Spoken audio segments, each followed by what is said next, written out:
सच बताना, JEE advance 2024 का paper तुमने केवल आंसर निकाला है या फिर सोच समझ के पूरा पेपर सॉल्व किया था?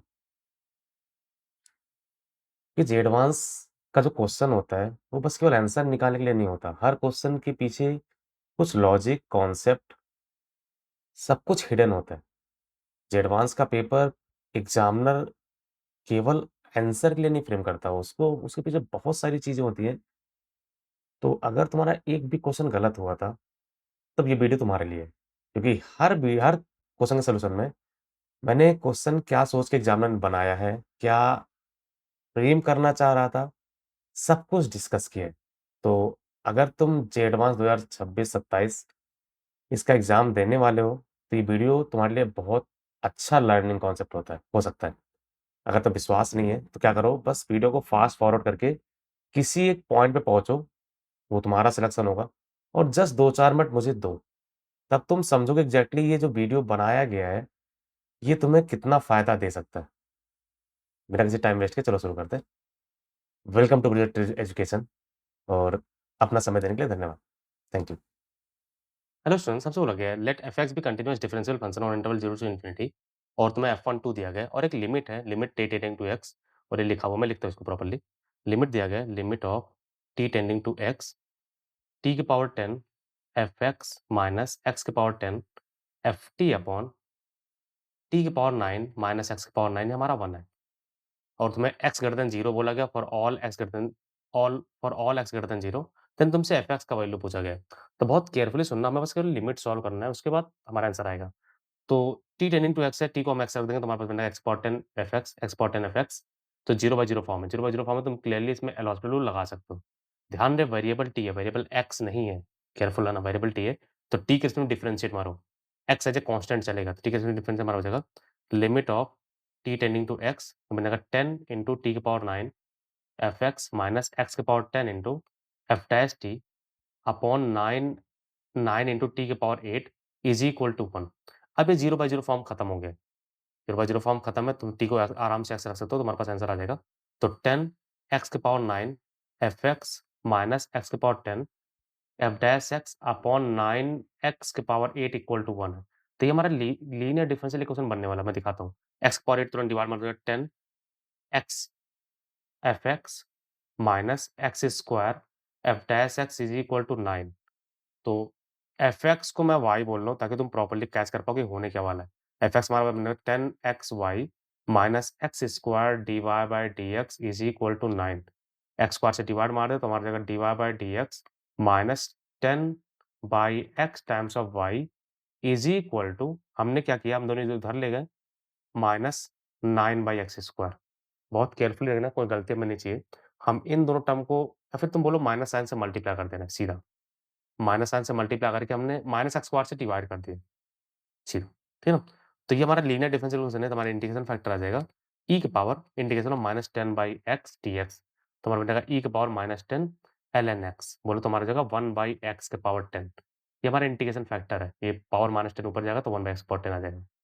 तो इंटीग्रेशन फैक्टर हमारा आ गया, तो हमारा आंसर होने वाला y into integration factor is equal to integration of QX into integration factor into DX. Hope कर रहे हैं तुम्हें मतलब लीनियर डिफरेंशियल इक्वेशन का आंसर याद है। हमारा हमने जो फॉर्मूला लिखा, मैंने इसका लिखा D Y by D X plus P X Y is equal to Q X, जहाँ पर हमारा इंटीग्रेशन फैक्टर होता है ई के power integration of P X D X और आंसर हमारा होता है Y into integration factor is equal to integration of Q X into integration factor into D X. Hope करो तुम्हें याद है। तो ये मैं बस रफ वर्क है, तो इसको मैं किनारे कर रहा हूँ। वैल्यू पुट कर दे भाई, ये हमारा क्यू एक्स का वैल्यू है, तो हमारा हो जाएगा वाई इंटू 1 बाई एक्स का power 10 is equal to -9 by X square into 1 by X का पावर 10 डीएक्स। सिंप्लीफाई करो तो आ जाएगा y upon X power 10 is equal to -9 बाहर हो गया तो एक्स पावर -12 डीएक्स। तो हमारा इसका इंटीग्रेशन आने वाला है y अपॉन एक्स का power 10 is equal to -9 into X power -12 plus 1 upon -12 plus 1 plus c। तो हमारे पास जाएगा y बाई एक्स का पावर 10 इज इक्वल टू -9, ये हमारा एक्स पावर -11 है जो नीचे आ जाएगा, -11 तो माइनस से प्लस कैंसिल हो जाएगा, इंटू एक्स के पावर 11 प्लस सी। अब तुमसे एक इन्फॉर्मेशन दिया गया है, एक्स इज इक्वल टू 1 तो वाई इक्वल टू 2 है, बस ये पुट कर दो X equal to 1 Y equal to 2, तो हमारा बन जाएगा 2 अपॉन 1 का पावर 10 हमारा 1 ही होता है। Equal to 9/11 plus C. तो मैं सी का वैल्यू मिल गया। सी इज़ इक्वल टू हो जाएगा 2 माइनस 9/11, 11 दूना 22, 22 माइनस 9/11, तो 12 में से 9 गया 3, 13/11 है ना? तो सी का वैल्यू आ गया, तो हमारे पास y मिल गया है। तुमसे fx पूछा गया तो y हमारा आ जाएगा। ये हमारा बस y पुट कर दोबारा देगा। y बाई x की power 10 is equal to 9/11 x power 11 plus हमारा c का वैल्यू है 13/11, 13/11।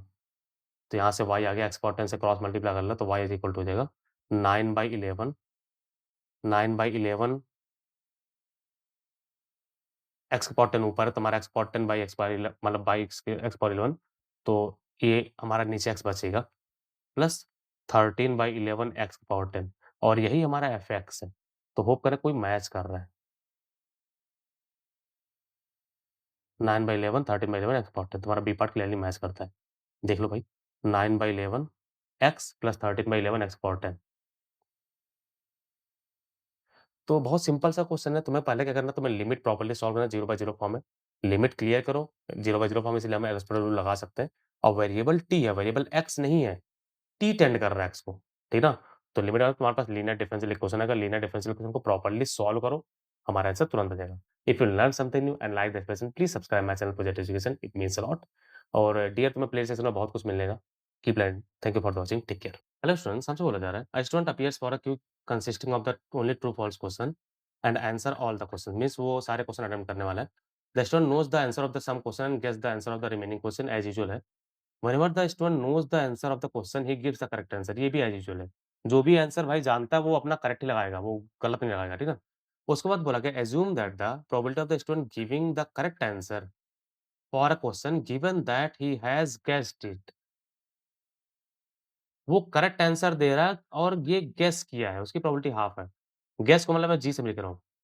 वो गेस किया है, वो गिवन है कि हमारा आंसर गेस ही किया है और करेक्ट आ गया, उसकी प्रोबेबिलिटी हाफ। समझ गया ना?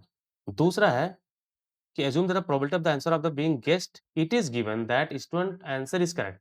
इस बार करेक्ट है और गेस किया है, इसकी प्रोबेबिलिटी 1/6 है। ओके, दोनों तुम्हें सुनने में एक जैसा लग रहा है, नहीं। पहला वाला जो कंडीशन है कि वो 100% गेस कर रहा है, उस समय करेक्ट होने की प्रोबेबिलिटी। दूसरा है करेक्ट है, उसमें कुछ पार्ट गेस हुआ, कुछ पार्ट करेक्ट वाला होगा, जो जानता होगा। तो गेस किया, उसकी प्रोबेबिलिटी दिया है। समझ रहे हो ना? अब तुमसे बोलेगा probability he knows the answer. उसको बताना है। तो मान लो आंसर जानते हो, उसकी प्रोबेबिलिटी पी है, तो नहीं जानते उसकी प्रोबेबिलिटी 1 माइनस पी होगा, और नहीं जानता तो गेस करेगा। चल भाई करेक्ट करते हैं क्वेश्चन। क्वेश्चन करेक्ट करते हैं, तो जानता है 100% मानने वाला है। नहीं जानता है और करेक्ट करना है तो गेस करेगा, उसकी प्रोबेबिलिटी हाफ दिया हुआ है। क्लियर है क्या? मैं क्वेश्चन करेक्ट करा रहा हूँ, तो करेक्ट होने की प्रोबेबिलिटी पी है, तो जानता है, आंसर जानता है और करेक्ट किया, प्लस गेस किया है, मतलब नहीं जानता है, 1 माइनस पी नहीं जानता है और गेस किया, और ये गेस करके करेक्ट करा रहा है, उसकी प्रोबेबिलिटी हमारा नहीं जानता है और गेस कराया है। ये हमें 1/6 दिया हुआ है। बहुत केयरफुली इसको कैच करना। मैं इसको यूज़ कर रहा हूँ। हमें ये पहले आंसर करेक्ट कराना है, उसके अंदर गेस होने की प्रोबेबिलिटी मैं निकाल रहा हूँ। तो आंसर ये जानता है और सही किया है। ये नहीं जानता मतलब गेस किया है, मैं इसको नहीं जानता मतलब गेस है ना? नहीं जानता मतलब गेस। नहीं जानता करेक्ट किया है। तो नहीं जानता है, ओ करेक्ट हो उसकी प्रोबेबिलिटी है ना? ये दिया गया है, गिवन है कि करेक्ट है और नहीं जानते उसकी प्रोबेबिलिटी 1/6 है। तो नहीं जानता और करेक्ट हो ऊपर चला जाएगा तुरंत ही। बस इसको सॉल्व कर लो, हमारा आंसर तुरंत आ जाएगा। तो 1/2 से 2 से मल्टीप्लाई कर लो प्रॉपर, तो 1 minus P upon 2p plus 1 minus P, वो हमारा 1/6 है। क्लियर क्या? क्रॉस मल्टीप्लाई तो 6 minus 6p is equal to हो जाएगा p प्लस 1, हो जाएगा 7p। इसको इधर ले आ भाई, इसको इधर ले जा। तो 7p इज़ इक्वल टू 5, तो p का वैल्यू हो जाएगा 5/7। तो जानता उसकी प्रोबेबिलिटी 5/7 है। 5/7 मतलब सी पार्ट। बहुत सिंपल सा क्वेश्चन है। जो एडवांस में इस बार क्वेश्चन बहुत आराम से आया, लेकिन अगर तुम समझ पाओ चीज़ें तो मैंने सब चीज़ को बहुत प्रॉपर्ली एक्सप्लेन किया है। If you learn something new and like this lesson, please subscribe my channel project education, it means a lot. Dear, एक बार पूरा वीडियो रिवाइंड करना, सुनना मैंने क्या बोला है, क्यों बोला है, कि वो ज़रूर ज़्यादा ज़रूरी है। Take care dear, thank you for the watching.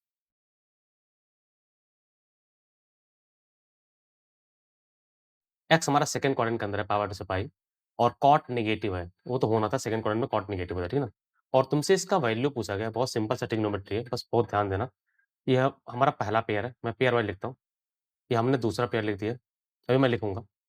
फिर ये तीसरा पेयर है, ये हमारा तीसरा पेयर होगा और ये चौथा पेयर होगा। ये वाला चौथा पेयर है ना? बहुत प्रॉपर्ली देखना, मैं लिखता हूँ।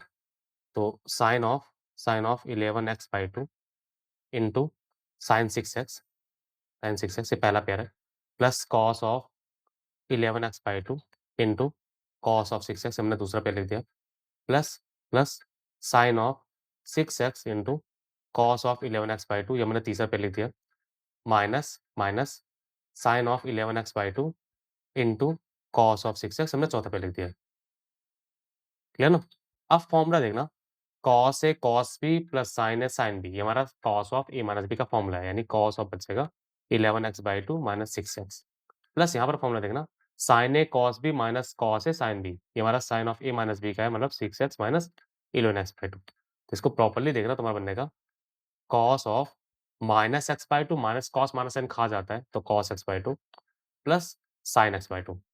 ये हमारा क्वेश्चन हुआ, जिसको तुम्हें सिम्प्लीफाई करना है और तुम्हें cot x का वैल्यू दिया है, cot x हमारा -5/11 है। तो क्या करो, ओके, x हमारा सेकंड क्वाड्रेंट के अंदर है, बहुत केयरफुली देखना, x हमारा π/2 से लेके पाई मतलब π/2 से लेके पाई तक है, तो बाई 2 हमारा π/4 से लेके π/2 होगा। तो फर्स्ट क्वाड्रेंट के अंदर दोनों आ जाएँगे, तो हमारा पॉजिटिव है, तो हम इसको लिख सकते हैं, इसको root under cos of x/2 plus sin of x/2 का होल स्क्वायर लिख सकते हैं। जिसका वैल्यू हमारा आ जाएगा root under sine square plus cos square बन जाएगा plus 2 sin x/2 cos x/2 जो sin x बन जाएगा। कैच किए? ओके, बस मुझे ये sin x का वैल्यू निकालना है। sin x हमारा सेकंड कॉलम में पॉजिटिव होता है। cot थीटा हमारा अगर ये हमारा x है, cot थीटा हमारा ये 5 है, ये √11 है। बेस बाय हाइट होता है। तो ये बन जाएगा रूट अंडर 11 प्लस 25 है ना? तो रूट अंडर कितना? 6, 36 यानी 6 आ रहा है। तो sin x आ जाएगा, sin x हो जाएगा √11/6, बस ये तुम्हें पुट कर देना है, √11/6 तुम्हारा रूट अंडर 1 प्लस √11/6, है ना? जिसका हमारा एलसीएम लेने के बाद अंडर रूट के अंदर आ जाएगा 6 प्लस √11/6।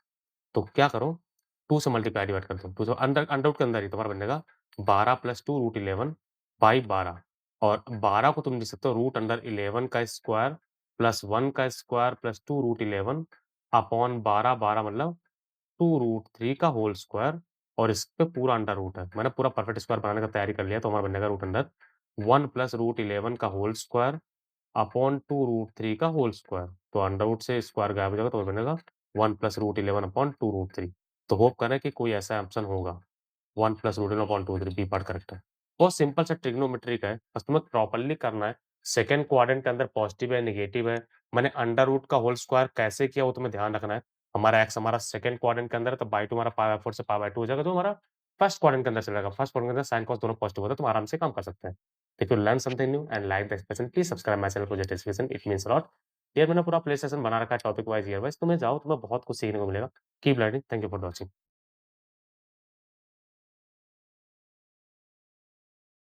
Hello students, हमसे बोला गया consider an ellipse x square by 9 plus y square of 4 equal to 1. Let S P, Q be points in the first quadrant such that P square by 9 plus Q square of 4 greater than 1. ये clearly इसका मतलब है कि हमारे पास point बाहर है, point outside है, ठीक है? टू टेंजेंट्स आर ड्रॉन, और वैसे भी पॉइंट्स आउटसाइड होगा तभी दो टेंजेंट होते हैं, तो ये भी बताता है, ठीक है? Of which one meets the ellipse at the end point of the minor axis के एंड पॉइंट पे मिल रहा है, and other meets ellipse at point T in the fourth quadrant. Okay, ठीक है, मैं तुम्हें डायग्राम बनाता हूँ। तुम शायद एक चीज़ कैच करोगे, जो मैं रियलाइज़ कर चुका हूँ, तुम वो शायद कैच करोगे। अगर मान लो ये इलिप्स है, ओके, ये इलिप्स जैसा नहीं है, फिर भी एज्यूम करो यार कि इलिप्स जैसा है। मान लो इलिप्स है, ठीक ना? अब तुम्हारे पास बोला गया कि 2 टेंजेंट ड्रॉ किए गए और माइनर एक्सिस पे मिल रहा है और दूसरा फोर्थ कॉर्नर मिल रहा है। तो एक टेंजेंट तो भाई हमारा यही होगा, हमारे माइनर एक्सिस पे यहाँ पे टच कर रहा है और यहाँ पर फोर्थ क्वाड्रेंट को टच कर रहा है, ऐसे। दूसरा पॉइंट ये है। तो ये हमारा y कांस्टेंट है, यानी ये p, 2 हो जाएगा। q का वैल्यू 2 है, q का वैल्यू 2 मतलब d और c पार्ट तो कभी नहीं हो सकता। अब a और b में से एक आंसर है, ठीक ना? समझ गए? ओके। ठीक 2 कैसे है? क्योंकि हमारे ये 0,2 था ना, तो y कांस्टेंट रहेगा, ठीक ना? इस वजह से। अब आगे बोला गया है कि ये हमारा t है, ये हमारा t है। Let r the vertex of the ellipse, ये वर्टेक्स है जो r बोला गया है, and the o is the centre of the ellipse है, हमारा o है। If the triangle of area ORT is 3/2 है। अब ट्रायंगल मैं बनाता हूँ, बहुत केयरफुली समझना। ट्रायंगल मतलब ये, ये। इसका एरिया दिया गया है, मैं इसको अब रेड कर दे रहा हूँ। ये एरिया ध्यान रहे, यहाँ पर एलिप्स थोड़ा-सा बच जाएगा। ये जो इलिप्स थोड़ा-सा बचा वो बचा रहेगा क्योंकि हमें इलिप्स पूरा कवर नहीं करना है, बस ये ट्रायंगल का एरिया बताना है। वो हमें ट्रायंगल का एरिया 3/2 दिया हुआ था, ट्रायंगल का एरिया हाफ बेस साइड होता है, मैं सीधा बता रहा हूँ। ये बेस है जिसका हमारा वैल्यू 3 है, क्लियर है ना? भाई ये x²/9 है तो 3 है। हाइट हमें नहीं पता, हाइट मान लो हम कुछ मान लेते हैं, कुछ h है, तो हमारा बन जाएगा हाफ बेस हाइट यानी हाफ बेस हमारा 3 है और हाइट हमारा h है, इज़ इक्वल टू हमें 3/2 दिया गया है। 3 से 3 कैंसल हो गया भाई, हाफ से हाफ कैंसल हुआ तो हमारा h का वैल्यू +-1 आ जाएगा। हुँ, कैच कर रहे हो क्या? h का वैल्यू क्लियरली -1 है क्योंकि हमारा नीचे है। तो ये पॉइंट मतलब ये इसका वो कोऑर्डिनेट मिल जाता है -1। तो इसको मैं कुछ अल्फ़ा माना तो मैं अल्फ़ा निकालना है, अल्फ़ा मिल गया तो हम ये पॉइंट P भी निकाल सकते हैं, है ना? तो ये इलिप्स के ऊपर सैटिस्फाई करें यानी अल्फ़ा स्क्वायर बाय 9 प्लस 1 का square by 4 is equal to 1 है ना? ठीक है ना? तो हमारा अल्फ़ा स्क्वायर बाय 9 हमारा बन जाएगा 1 माइनस 1 बाय 4 यानी 3/4। तो अल्फ़ा स्क्वायर बन जाएगा 9 इंटू 3/4 यानी अल्फ़ा का वैल्यू हो जाएगा 3√3/2 3√3/2 ठीक है ना? ये 3 हो गया √3/2 ठीक है? तो हमें अल्फ़ा आ गया, ये वाला अल्फ़ा है ना? हो गया 3√3/2 तुमसे क्या पूछा गया है? तुमसे P का वैल्यू पूछा गया है, P ये पॉइंट P पूछा गया है, जहाँ पर टेंजेंट का इंटरसेक्शन होने वाला। तो क्या करोगे? कैसे निकालोगे? जस्ट जस्ट लॉजिकली कैसे करो, ये पॉइंट निकालो कैसे? ये हमारा अगर मैं ये ओके, अगर हम चाहें इसका क्वेश्चन लिख सकते हैं t इज़ इक्वल टू 0 ना और ये इस केस में t इक्वल टू 0 होगा, मैं लिखता हूँ। हमें ये पॉइंट मिल गया, हमें ये पॉइंट ऑलरेडी पता है 0, 2 तो ये कॉर्ड ऑफ कॉन्टैक्ट है। कॉर्ड ऑफ कॉन्टैक्ट का t इज़ इक्वल टू 0 है ना? t इक्वल टू 0 बोले तो हमारा बन जाएगा px/9 plus plus 2/4 is equal to 1, 2y/4 equal to 1। X square को x1 से रिप्लेस करना होता है, y स्क्वायर को y1 से रिप्लेस करना होता है। तो इसका स्लोप कितना है? इसका स्लोप हमारा बन जाएगा -p/9 अपॉन 1/2 यानी -2p/9। ये मैं स्लोप पे क्यों आया हूँ? क्योंकि हमें इस लाइन का स्लोप ऑलरेडी पता है। ये लाइन का स्लोप हमारा बन जाएगा 2 + 1 upon 0 -3√3/2 y2 - y1 upon x2 - x1। ये कितना हो रहा है? 3 अपॉन -3√3/2 तो ये 3 से 3 गया तो -2/√3 आ रहा है। -2/√3 बराबर कर दो, -2/√3 हमारा आंसर आ गया, -2/√3 तो 2 से -2 कैंसल हो गया, तुम्हारा p का वैल्यू हो जाएगा 9/√3 बोलो तो p इक्वल टू हो जाएगा 3√3 तो 3√3, 2 हमारा आंसर है। 3√3, 2 ये पार्ट करेक्ट है। बहुत सिंपल सा क्वेश्चन है, कुछ टफ नहीं है। बस तुम्हें प्रॉपर्ली कैच करना कि भाई क्वेश्चन में क्या बोला गया है। हर एक चीज़ को प्रॉपर्ली सुनते रहना। अगर वो माइनर एक्सिस पे टैंजेंट आएगा तो उसी पे पैरेलल होने वाला है। पैरेलल मतलब y कांस्टेंट है। तो एक करके हमने सारा पॉइंट निकाला है। If you learn something new and like this lesson please subscribe my channel positive education. It means a lot. और डियर मैंने पूरा प्ले लिस्ट बना रखा है। एक बार मेरे चैनल के प्ले लिस्ट में जाओ। तुम्हें ईयर वाइज़ टॉपिक वाइज़ बहुत कुछ मिलेगा सीखने के लिए। Keep learning. Thank you for watching. Take care.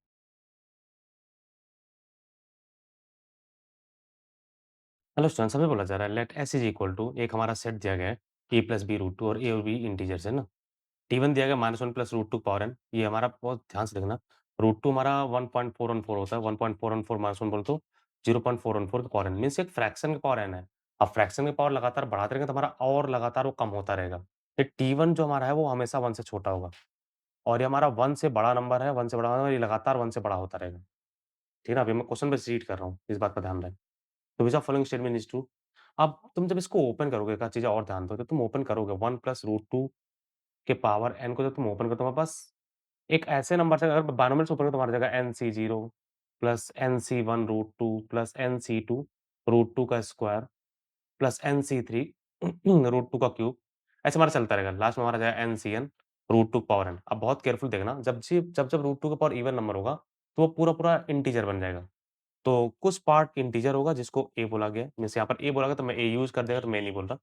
कुछ पार्ट इंटीजर होगा और कुछ पार्ट रूट 2 का मल्टीपल होगा और वो भी इंटीजर है क्योंकि रूट 2 का पावर 5 हमारा रूट 2 पावर 5 मतलब 4 रूट 2 हो गया। रूट 2 पावर 7 मतलब रूट 2 पावर 7 यानी रूट 2 का मतलब 2 का क्यूब 8 रूट 2 हो जाएगा। कैच करो ना, तो रूट 2 का मल्टीपल आएगा तो हमारे पास ऐसे होने वाला है। अब तुमसे पहला पार्ट बोला गया इंटीजर और T1 और T2 का अगर मैं यूनियन ले लूँ, तो एस आ जाएगा, क्लियरली एस आ जाएगा। हमारा ए पार्ट करेक्ट है। इसलिए मैं इसको ऐसे लिख रहा हूँ ना ताकि तुम्हें कैच कर पाओ।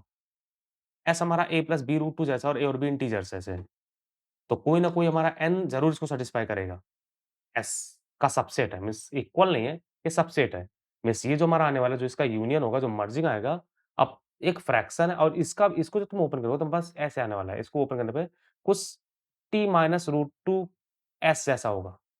इसको तुम ओपन करो, यार माइनस साइन है ना, कैच करो, कुछ रूट 2 का मल्टीप्लाई होगा, कुछ और होगा। जब तुम इसका यूनियन लोगे, यूनियन तुम्हें लेना है, तो जो भी नंबर बनेगा वो इसका ज़रूर सबसेट होगा, क्योंकि तुम्हें ए और बी नहीं पता ना, किसी न किसी n के लिए ज़रूर हो जाएगा। क्लियर ना?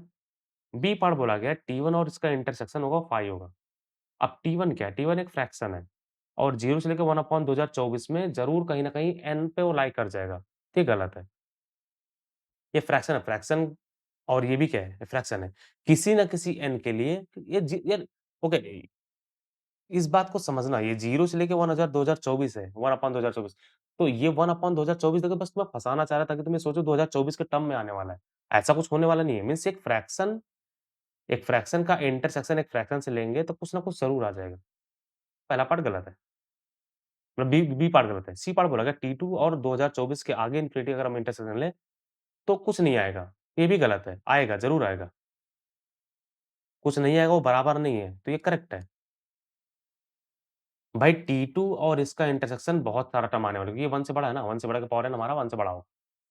क्लियर ना? और उसका इंटरसेक्शन बहुत कुछ आएगा, यहाँ पर बोला गया नल सेट नहीं है और एक्चुअली नल सेट नहीं है, करेक्ट है। क्लियर ना? लास्ट पार्ट बोला गया for any given number A और बी बिलॉन्ग्स टू इंटीजर। ये हमारा इंटीजर है। अब कॉस और साइन इंटीजर तभी होता है जब ये चीज़ रियल नंबर हो। इन रियल नंबर ना हो, इंटीजर हो, रियल नंबर नहीं, इंटीजर हो, इंटीजर हो। कैस करना, मैं ये बोल रहा हूँ कॉस ऑफ समथिंग पाई, ये बॉक्स के अंदर कुछ है, प्लस साइन ऑफ उसी बॉक्स को लेके पाई एक और है और इसका आंसर एक इंटीजर आना है। तभी पॉसिबल है जब ये एक इंटीजर हो। अब वो इंटीजर पाई हो जाए तो भी इंटीजर आ जाएगा। माइनस मतलब यहाँ पर ये 1 आ जाए तो भी हो जाएगा, 2 आ जाए तो भी हो जाएगा, -1 हो जाए तो भी हो जाएगा, -2 आ जाए तो भी, 0 आ जाए तो भी हो जाएगा। इंटीग्रल पाई ही इंटीजर आता है साइन और कॉस का। एडिशन है, तो जब ये 0 होगा तो ये 1 हो जाएगा। ये 1 होगा तो ये 0 हो जाएगा, -1 होगा, ये सब होने वाला है, कुछ और नहीं होने वाला है। और ये इंटीजर कब होगा? जब b 0 हो, तो ये भी करेक्ट है, लास्ट पार्ट भी करेक्ट है। ये बहुत सिंपल सा क्वेश्चन है, बस थ्योरेटिकल है। ये क्वेश्चन में कुछ है नहीं, सीखने वाला बहुत कुछ है, लेकिन वैसे कुछ नहीं है। तो बहुत ध्यान से सुनना मैंने क्या बताया, क्यों बताया, ये बहुत ज़रूरी चीज़ है, क्यों बताया। If you learn something new and like the expression, please subscribe my channel project education, it means a lot. और देयर मैंने पूरा प्ले सिस्टम बना रखा है, एक बार मेरे चैनल के प्ले सिस्टम में जाओ, तो बहुत कुछ सीखने को मिलेगा। Keep learning, thank you for watching.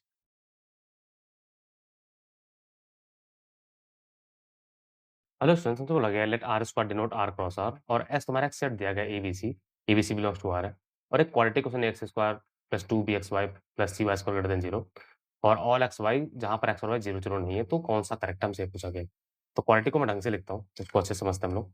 लिखेगा A X square plus 2bxy plus cy square greater than 0, क्या अगर y स्क्वायर से डिवाइड मारो तो हमारे पास क्वाड्रेटिक इक्वेशन बन जाएगा a times of x by y का whole square plus 2b x by y plus C greater than 0। ये ऑलवेज है, ऑलवेज तब होता है जब एक्स स्क्वायर कोएफ़िशिएंट हमारा पॉजिटिव मीन्स तुम एक्स बाय वाई को टी बोल सकते हो क्लियरली। तो हमारा बनेगा A T square plus 2bt plus C greater than 0।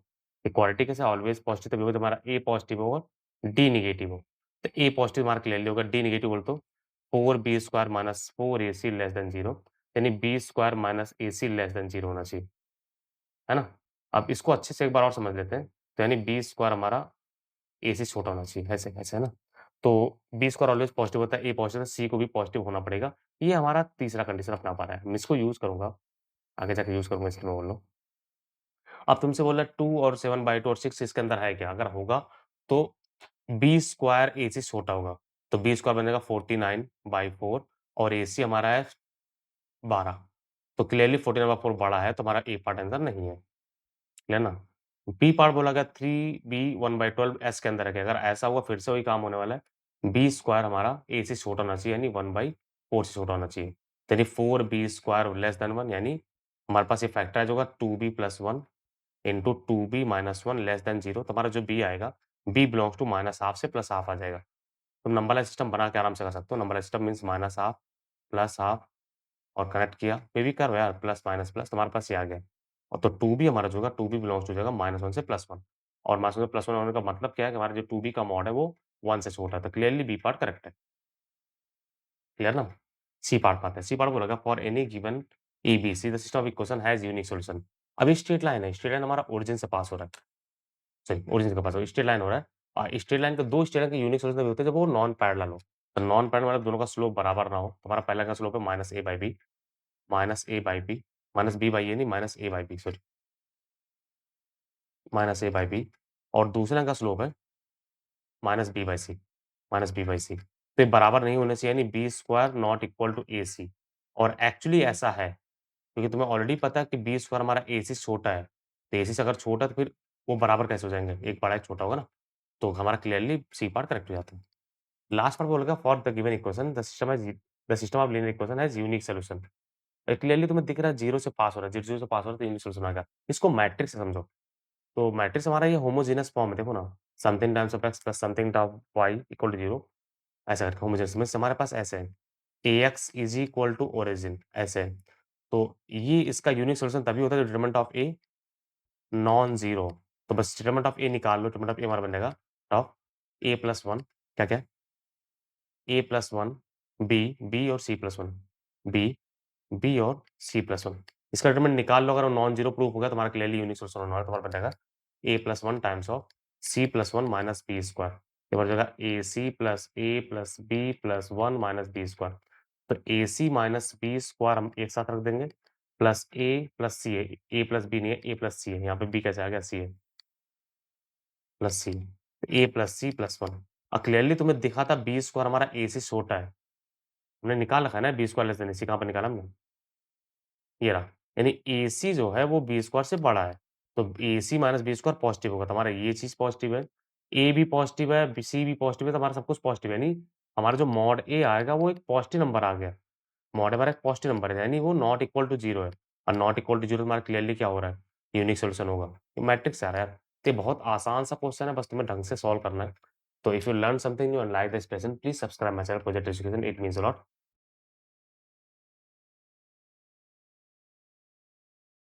Hello students, हमसे बोला जा रहा है let R cube denote the three dimensional space. 2 point में देगा पी और क्यू।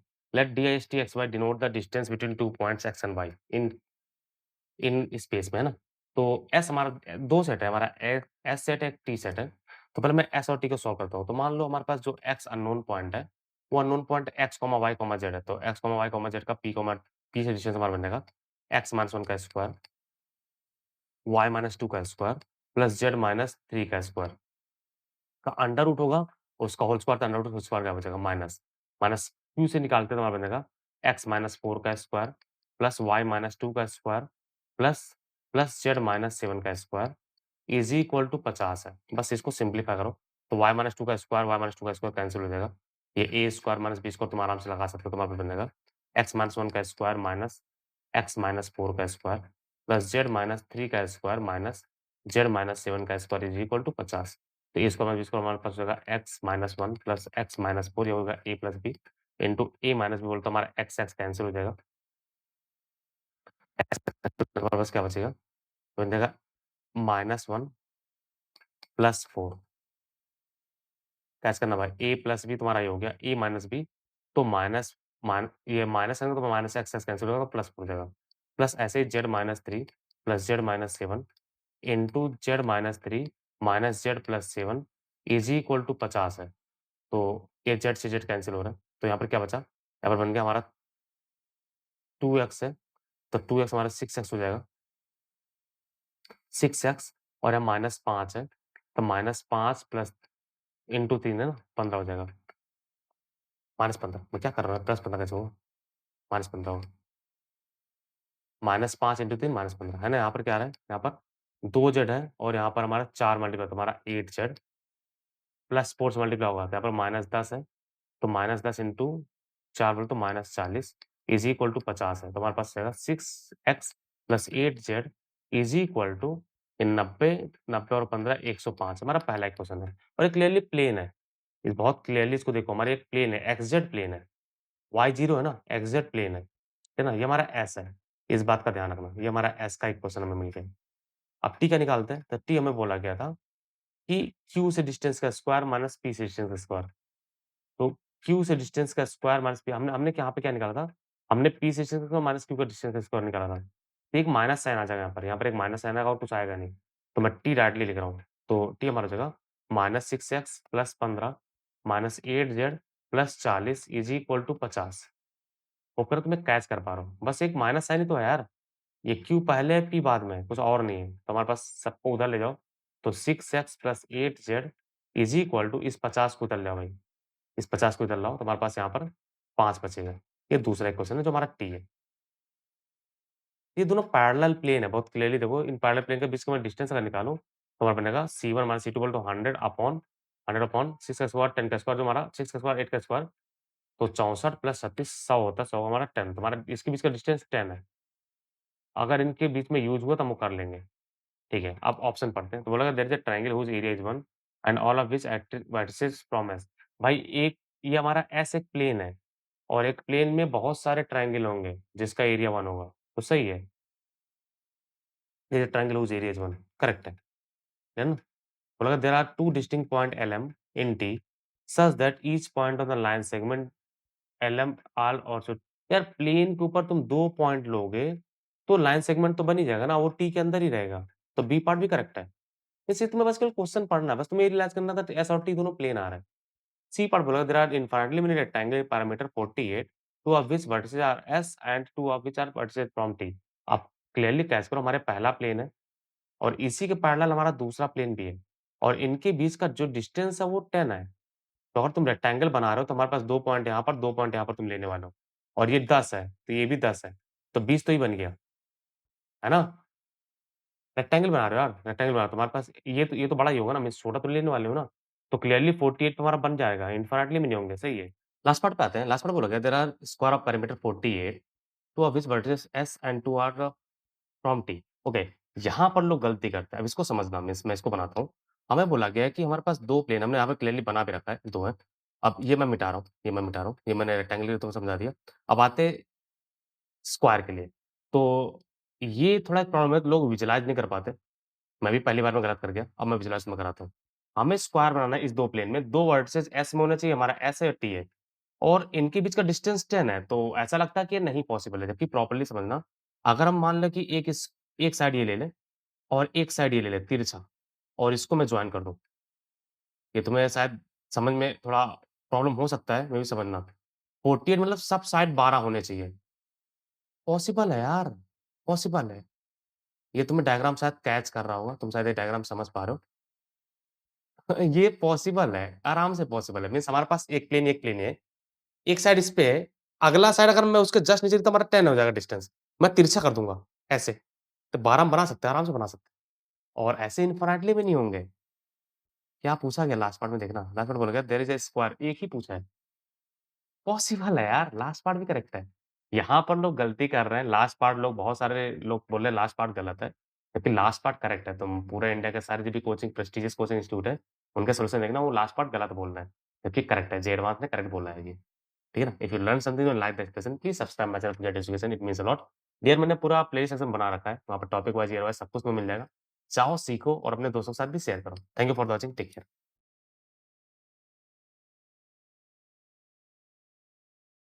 हेलो स्टूडेंट्स, समझो लेट a इक्वल टू 3√2 और b हमारा 1/5 पावर 1/6 इंटू रूट 6 है और तुमसे एक इक्वेशन देकर तुमसे x और y का बीच में रिलेशन पूछ रहे हैं। तो प्रॉपर्ली देखना। तो मैं पहले इसको सॉल्व करता हूँ जो आरएचएस में लिखा गया। आरएचएस में हमारा है log ऑफ a 18 की पावर 5/4। तो ये हमारा बनेगा log ऑफ a का वैल्यू है 3√2 और 18 की पावर 5/4। 3√2 हमारा रूट 18 होता है, तो बन जाएगा log ऑफ 18 की पावर 1/2 इंटू 18 की पावर 5/4। तो सारा पावर बाहर जाएगा, बेस का पावर पलट के आता है, यानी 2 इंटू 5/4 लॉग ऑफ 18 इंटू 18। तो लॉग 8 ये हमारा 1 हो जाएगा, तो हमारा 5/2 बन जाएगा। तो ये हमारा इसका वैल्यू है 5/2 है, ठीक है। इधर सॉल्व करते हैं, तो पहले b को सिंप्लीफाई कर लो। तो b तुम्हें दिया गया b equal to 1/5 power 1/6 into root 6 है। इसको मैं पहले सिंप्लीफाई करता हूँ, उसके बाद देखते हैं। तो हमारा हो जाएगा 1/5 पावर 1/6 इंटू 6 की पावर 1/2 है। और 6 की पावर 1/2 को हम ऐसे लिखेंगे, प्रॉपर्ली देखना, 1/5 पावर 1/6 इंटू 6 की पावर 3/6। 3 से मल्टीप्लाई डिवाइड करो तो हमारे पास ये बन जाएगा 1/5 इंटू 6 का क्यूब की पावर 1/6 और 6 का क्यूब 216 होता है, 216 इंटू 5 1080 एक्चुअली होता है। तो 1/1080 की पावर 1/6, यानी हमारा जो ये अजीब सा जो b है वो हमारा लिखा हुआ है 1080 की पावर -1/6 और इसको तुम्हें यहाँ पर यूज़ करना है। तो ये हमारा बन जाएगा लॉग ऑफ 1080 के पावर -1/6 और 1080 के पावर 1/2 तुम्हारा क्लियरली -3 आ रहा है। ये -3 है। अब तुम्हें इक्वेशन प्रॉपर्ली मिला हुआ है, तुम्हारा हो जाएगा 3x + 2y 3x + 2y is equal to 5/2 3x + 2y equal to 5/2 और 2x - y equal to -3 2x - y equal to -3 बस सिम्प्लीफाई कर लो, इसमें 2 से मल्टीप्लाई करो, जोड़ दो। तो हो जाएगा हमारा 7x 7x is equal to 5/2 -6 तो 7x हमारा हो जाएगा 12, 12 में से 5 गया -7/2 तो x का वैल्यू हो जाएगा -½ x -½ पटक दो यानी 2x इक्वल टू -1 हो गया। तो -1 - y इज़ इक्वल टू -3 तो y इज़ इक्वल टू तुम्हारा हो जाएगा 2 अब x और y मिल गया, तुमसे क्या पूछा गया x -½ y 2 है। x -½ y 2 है, तो हमारा 2 times of sorry 4 times of -½ plus 5 times of 2 ये बन जाएगा -2 + 10 बोले तो 8 हमारा आंसर। तो बहुत सिंपल सा क्वेश्चन है। बस तुम्हें लॉग का बेसिक प्रॉपर्टी यूज़ करना है कि बेस का पावर जाता है तो 1 अपॉन जाता है, अंदर का पावर जाता है तो सीधा आता है। तो ऐसे क्वेश्चन जेईई एडवांस में थोड़ा सरप्राइजिंग होते हैं, लेकिन फिर भी if you learn something new and like the expression please subscribe my channel project education it means a lot. पूरा प्लेलिस्ट सेक्शन क्रिएटेड है, हर एक क्वेश्चन तुम्हारे पास सॉल्व किया गया है 2024, 23, 21, 22 नाम लो तुम्हें मिल जाएगा, चैप्टर वाइज़, टॉपिक वाइज़ दोनों मिल जाएगा। Keep learning dear, thank you for the watching, take care.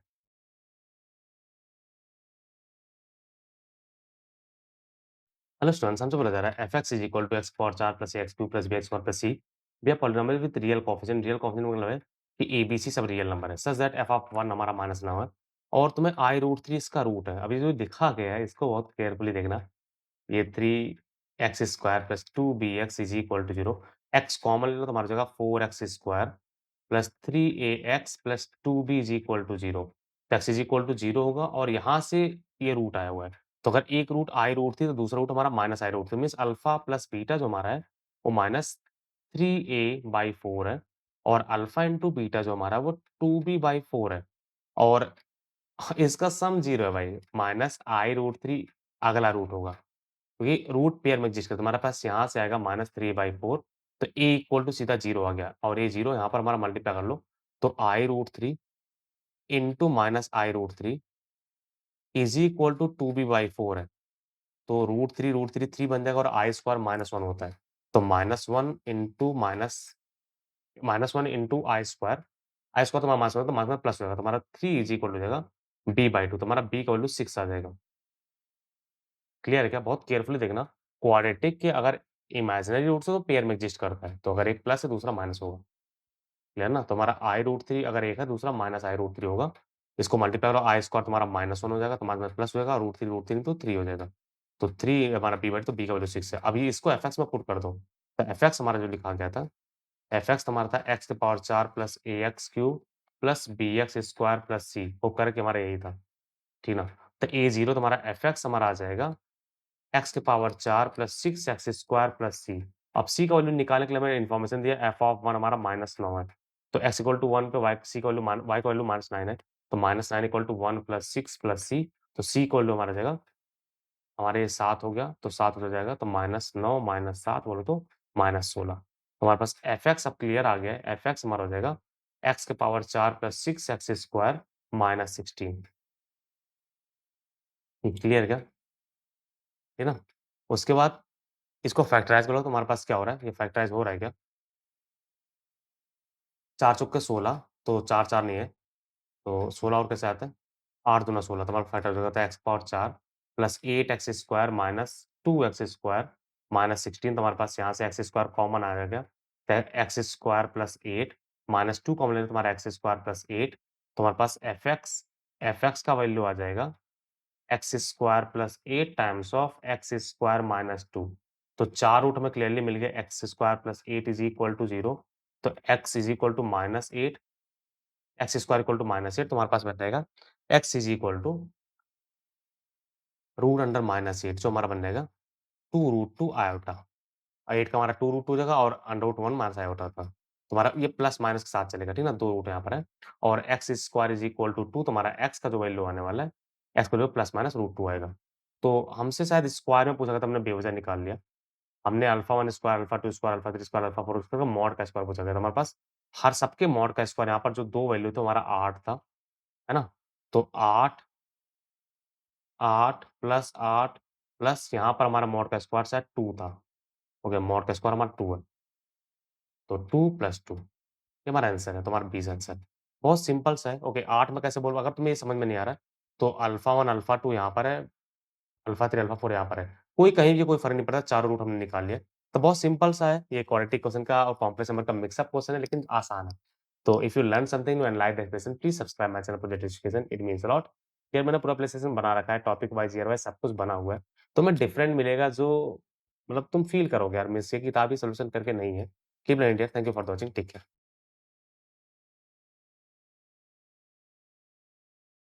Hello students, हमसे बोला जा रहा है एस हमारा एक सेट है, जिसके अंदर हमारे पास एक मैट्रिक्स है 0 1 सी ऐसे करके, और A B C D E सब 0 और 1 के अलावा कुछ नहीं हो सकता, और ए का डिटरमिनेंट -1 आइदर -1 है +1 है। फिर उसके बाद बोल रहा है डिटरमिनेंट हमारा डिटरमिनेंट रिप्रेजेंट कर रहा है, तो कैसे कितने नंबर ऑफ एलिमेंट्स होंगे मीन्स कितने नंबर ऑफ ऐसे मैट्रिसेस एक्सिस्ट करेंगे जिसका डिटरमिनेंट -1 +1 होने वाला है। तो मैं डिटरमिनेंट ऑफ ए निकालता हूँ, डिटरमिनेंट ऑफ ए हमारा बन जाएगा, ये 0 टाइम्स अब खत्म हो जाएगा तुरंत ही, तो -1 टाइम्स ऑफ हमारा रो कॉलम ब्लॉक कर दो इसका, बन जाएगा E minus T plus C times of इसका रो कॉलम ब्लॉक कर दो, तो बी माइनस ए, ठीक है? तो इसको मैं ढंग से तुम्हारा जगह C times of B minus A plus D minus ये हमारा डिटरमिनेंट ऑफ ए है। अब बहुत केयरफुली सुनना, हम इसका डिटरमिनेंट +-1 करने वाले हैं। 2 पॉसिबिलिटी है, या तो ये 0 या फिर 1 हो, या फिर ये 1 हो और ये 0 2 पॉसिबिलिटी है। तो मैं इसको मैं 0 कर रहा हूँ और इसको 0 करने की भी 2 पॉसिबिलिटी एक करके मैं बात करता हूँ। अब सी को मैं 0 ले रहा हूँ। अब सी अगर 0 हुआ, ये 0 होते ही हमारा सी 0 होते ही पूरा 0 हो जाएगा। तो इसको 1 होना पड़ेगा। 1 होने के लिए इसको 0 1 या तो 1 हो या तो -1 हो, 2 केस है। और सी 0 हुआ तो बी और ए इंडिपेंडेंट है, मीन्स ये चारों पॉसिबल हो लेंगे, मीन्स 4 पॉसिबिलिटी है ना, 0 1 तुम्हारे पास 1 1 हो, 0 1 हो, 1 0 हो, 1 मतलब 0 0 हो, सब पॉसिबिलिटी होगी। सी 0 हो गया, तो सब कुछ 0 हो जाएगा। तुम्हारे पास ये 4 पॉसिबिलिटी यहाँ पर है, 2 पॉसिबिलिटी यहाँ पर, तुम्हारे टोटल 8 पॉसिबिलिटी है। सब इंडिपेंडेंट है यार। तुम्हें ए, बी, सी, डी सब लेना है, तो ए भी लेना है, बी भी लेना है, सी भी लेना है, डी भी लेना है। तो ए और बी लेने के 4 तरीके, सी को लेने का तरीका, तो 4 इंटू 1 इंटू 2। तो होप करे कैच कर पा रहे हो। जब सी 0 हुआ और जब सी 0 नहीं होगा, जब सी 1 होगा, तब बी माइनस ए को 0 होना पड़ेगा। बी माइनस ए को 0 होने के लिए दोनों को आइदर 1 या फिर दोनों को 0 होना पड़ेगा। और फिर से यहाँ पर 1 0 और 0 1 है। तो यहाँ पर 4 पॉसिबिलिटी यहाँ भी है। कैच करना है मतलब मैं फिर से बोलता हूँ। ये डिटरमिनेंट ऑफ ए है, मैं इस ब्रैकेट को 0 कर रहा हूँ। ये ब्रैकेट 0 होने का मतलब है आइदर सी 0 होगा या फिर ये ब्रैकेट 0 होगा। तो पहला केस मैं सी 0 ले रहा हूँ। सी 0 तो ए और बी इंडिपेंडेंट है, कुछ भी होता है कोई फ़र्क नहीं पड़ता, क्योंकि 0 से मल्टीप्लाई होने वाला है। तो 4 केस यहाँ पर है। यहाँ पर अब ये 0 है तो आइदर ये 1 की वैल्यू 1 होगा फिर -1 होगा। 1 होने के लिए इसको 1 और 0 होना पड़ेगा, -1 होने के लिए इसको 0 और 1 होना पड़ेगा, 2 केस यहाँ पर। तो 4 दूना 8 केस यहाँ पर है। अब C1 हो गया, ब्रैकेट 0 होना है, पूरा 0 होना है, तो ब्रैकेट को 0 होना पड़ेगा। ये तभी पॉसिबल दोनों 1 हो या फिर दोनों 0 हो। फिर यहाँ पर 2 केस है, तो 2 दोनों यहाँ पर 4 केस है। क्लियर ना? अब ये वाला केस के लिए हमारे पास 12 केस आ गए। मीन्स ये ब्रैकेट 0 और ये ब्रैकेट 1 हो, इसका 12 केस है। अब आते हैं इस वाली चीज़ पे जब ये ब्रैकेट 1 और ये 0 और ये 0 कब होगा? D माइनस E 0 होने के लिए एक ही केस है या 2 केस है, दोनों 1 हो जाए या फिर दोनों 0 हो जाए। क्लियर ना? और इसको 1 होना है, इसका 100% मतलब है C का वैल्यू 1 ही है और A माइनस B या तो 1 0 या 0 1 होगा। कैच कर लेना भाई मैं क्या बोल रहा हूँ। मैं फिर से बोलता हूँ, इस ब्रैकेट को 0 करना है, इस ब्रैकेट को 0 करने के 2 ही केस है, या फिर दोनों 1 है फिर दोनों 0 हो गया। अब इसको तुम्हें 1 करना है, इसका सीधा मतलब है C को 1 होना पड़ेगा, मजबूरी है, C 1 हो गया। अब ये हमें 1 करना है, तो ये 1 0 हो जाए, 0 1 हो जाए। तो यहाँ पर 2 केस यहाँ से ये 100% है, तो इसका हमारा 4 केस यहाँ पर आ जाता है। तो यहाँ पर हमारे 4 केस हैं। इस वाले के 4 केस हैं और टोटल हमारे पास 16 केस हैं। कोई भी केस रिपीटेड नहीं है, प्रॉपर्ली देख लो। जब तुम्हारा C0 हुआ तो AB को देखना डिफरेंट है। यहाँ पर C1 हुआ तो यहाँ पर AB 1 1 और 0 0 है। यहाँ पर देख लो C1 है तो यहाँ पर 1 1 और वो 0 0 नहीं है। तो सब केस डिफरेंट है, सब कुछ मैंने क्लियरली लिख रखा है। तो सब कुछ समझना तुम्हारा आंसर आ जाएगा। If you learn something new and like the expression, please subscribe my channel project education, it means a lot. Dears मैंने पूरा मेहनत कर रखा है, मैंने पूरा प्लेलिस्ट क्रिएट कर रखा है, टॉपिक वाइज़, ईयर वाइज़ सब कुछ है और तुम्हें डिफरेंट मिलेगा जो इंटरनेट से अलग ही होगा, है ना? तो keep learning, thank you for the watching और अगर तुम्हें अच्छा लगा ना तो अपने दोस्तों के साथ भी तुम शेयर कर सकते हो। Thank you for watching again.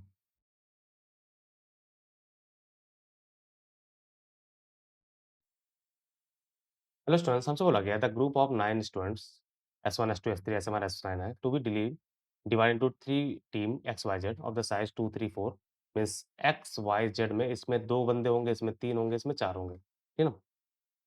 और S1 यहाँ नहीं आ सकता, S2 यहाँ नहीं आ सकता, ये कंडीशन। तो कितनी टीमें बनेंगी बस ये पूछा गया है। तो हम क्या करते हैं, हम डिवाइड करते हैं, उसके बाद बेकार के चीज़ हटाने वाले हैं, कैच करना, प्रॉपर्ली कैच करना। हम 9 में से 2 बंदों को बुलाते हैं, एक्स में डाल देते हैं, 7 में से 3 को बुलाते हैं, वाई में डाल देते हैं, बचे-खुचे हमारे जेड में चले जाएँगे तुरंत ही। ये टोटल केस हो गया बिना किसी कंडीशन के, S1 कहाँ जा रहा है, S2 कहाँ जा रहा है, हमें कोई मतलब नहीं है। कैच करना, 9 में से 2 को बुलाया, एक्स में आ जाओ, बचे 7 लोग, 7 में से 3 को बुला के वाई में डाल देंगे, अब बचे 4 लोग, 4 के 4 जेड में चले गए। ये टोटल केस, अब मैं से बेकार केस में घटा रहा हूँ। बेकार केस क्या है?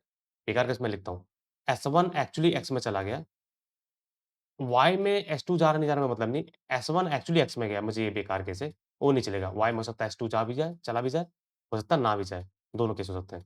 दूसरा केस मैं लूँगा कि वाई में एक्चुअली S2 चला जाए, एक्स में S1 जा भी सकता है, नहीं भी जा सकता है। इसमें 2 केस ऐसे होंगे, एक केस ऐसा जो दोनों में कॉमन है। वो केस हमारा ये है कि यहाँ पर S2 एक्चुअली चला गया, यहाँ पर S1 एक्चुअली चला गया। वो डबलिंग हो रहा है, तो उसको मैं एक बार घटा दूँगा। मतलब 2 बार हमने घटा दिया, तो एक बार मैं जोड़ दूँगा।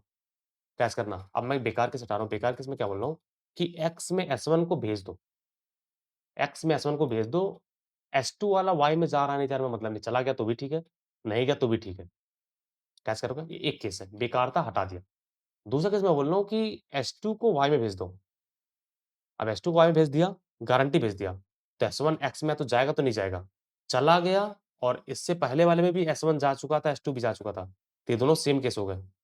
तो ऐसे बहुत सारे केस होंगे जो रिपीट करेगा, तो एक बार हम हटा देंगे, वो कौन-सा चीज़ हटाने वाले हैं कि S1 एक्चुअली गया है एक्स में और S2 एक्चुअली गया वाई में। ये रिपीट करेंगे तो मैं इसको हटाने वाला हूँ। तो प्रॉपर्ली कैच करना, माइनस, माइनस हम करने वाले हैं। S1 को मैं भेज रहा हूँ एक्स में, 2 लोग चाहिए थे, 1 मिल गए, तो 8 में से 1 को बुला लेंगे, बचा 7 में से 3 को बुला लेंगे और चारों के चारों हमने भेज देंगे किस पे? जेड में। ये हमारा बेकार केस था, हमने हटा दिया। माइनस एक बेकार केस और है, जब S2 वाला वाई में भेजना है। तो S2 वाला वाई में भेजना है मतलब 3 लोग चाहिए थे, 9 थे, 1 चला गया तो 8 में से 2 को और बुला लो।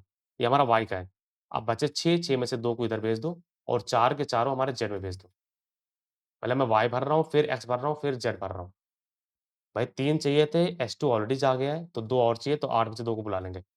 9 थे ना, 1 तो चला ही गया ना, S2 चला गया। अब बचे 6, 6 में से 2 को बुला लेंगे एक्स में। इसमें हमारा एक केस कॉमन हो रहा है। जब एक्स में एक्चुअली S1 गया और वाई में S2 चला गया, यहाँ भी है, यहाँ भी है। तो 2 बार तुमने घटाया तो 1 बार तुम्हें जोड़ना पड़ेगा, 1 बार जोड़ना पड़ेगा।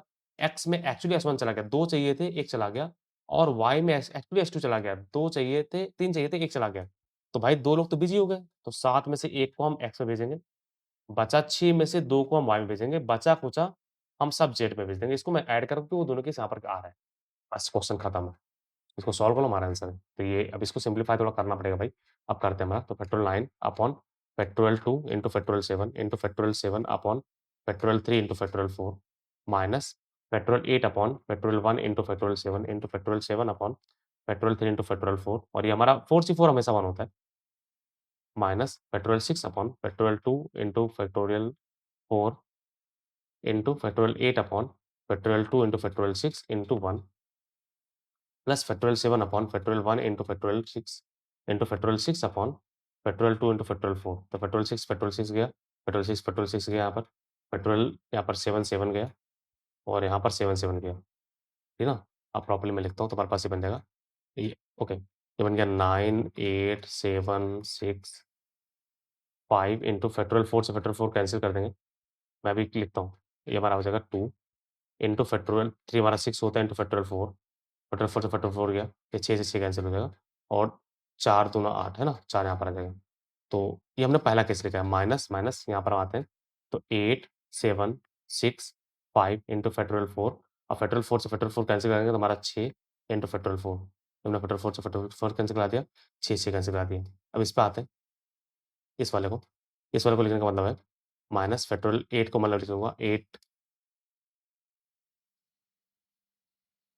8 7 6 5 into factorial 4 upon 2 into factorial 4 into 2 तो फैक्टोरियल 4 से फैक्टोरियल 4 गया और 4 दूना 8 यहाँ पर हो जाएगा, ठीक है ना?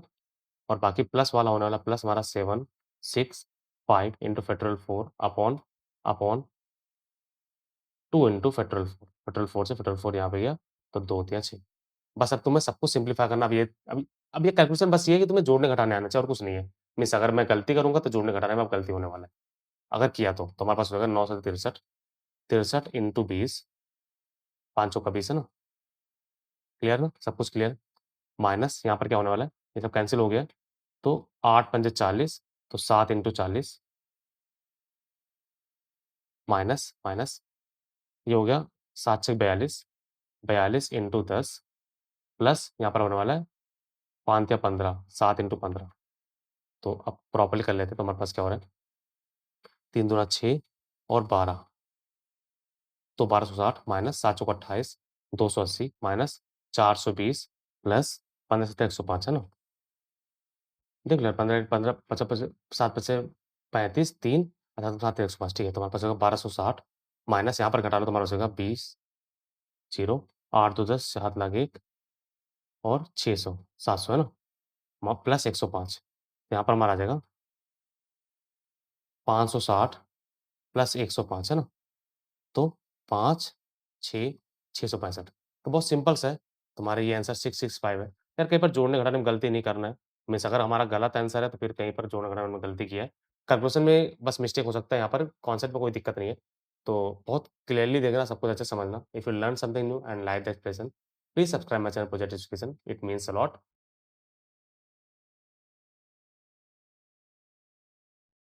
हेलो स्टूडेंट्स, हमसे बोला गया है लेट ओपी, हमें एक वेक्टर दिया गया है, ओपी ओक्यू वेक्टर दिया गया है और ओआर वेक्टर दिया गया है। 3 वेक्टर वेयर अल्फा बीटा हमारा हर एक रियल नंबर है लेकिन 0 नहीं है। 0 इसलिए नहीं क्योंकि अगर डिनोमिनेटर में 0 आ गया तो हमारा वहाँ खराब हो जाएगा, ठीक है ना? तो वेक्टर अनडिफाइंड जगह इस वजह से 0 नहीं है और वो तुम्हारा ओरिजिन रिप्रेजेंट कर रहा है। तो उसके बाद तुमसे बोला OP cross OQ dot OR 0 है, ट्रिपल प्रोडक्ट 0 है। तो इसका मतलब हमारा 3 वेक्टर कोप्लेनर भी है, इसका मतलब ये समझना है ना? और अल्फा बीटा 2 हमारे इसके ऊपर लाई कर रहा है तो इसको सैटिस्फाई भी करेगा, यानी 3 alpha plus 3 beta minus 2 plus L is equal to 0। तो हो सकता है इसको आगे हम जाके यूज़ करें, तो तुमसे एल का वैल्यू पूछ सकते हैं। तो अगर मुझे अल्फा प्लस बीटा का वैल्यू मिल जाए, तो हमारा एल का वैल्यू तुरंत आ जाएगा। तो अल्फा प्लस बीटा का वैल्यू हम यहाँ से निकालेंगे। तो डिटरमिनेंट 0 कर लेते हैं, तो alpha minus 1 by alpha 1, 1, 1, beta minus 1 by beta 1, 1, 1 half.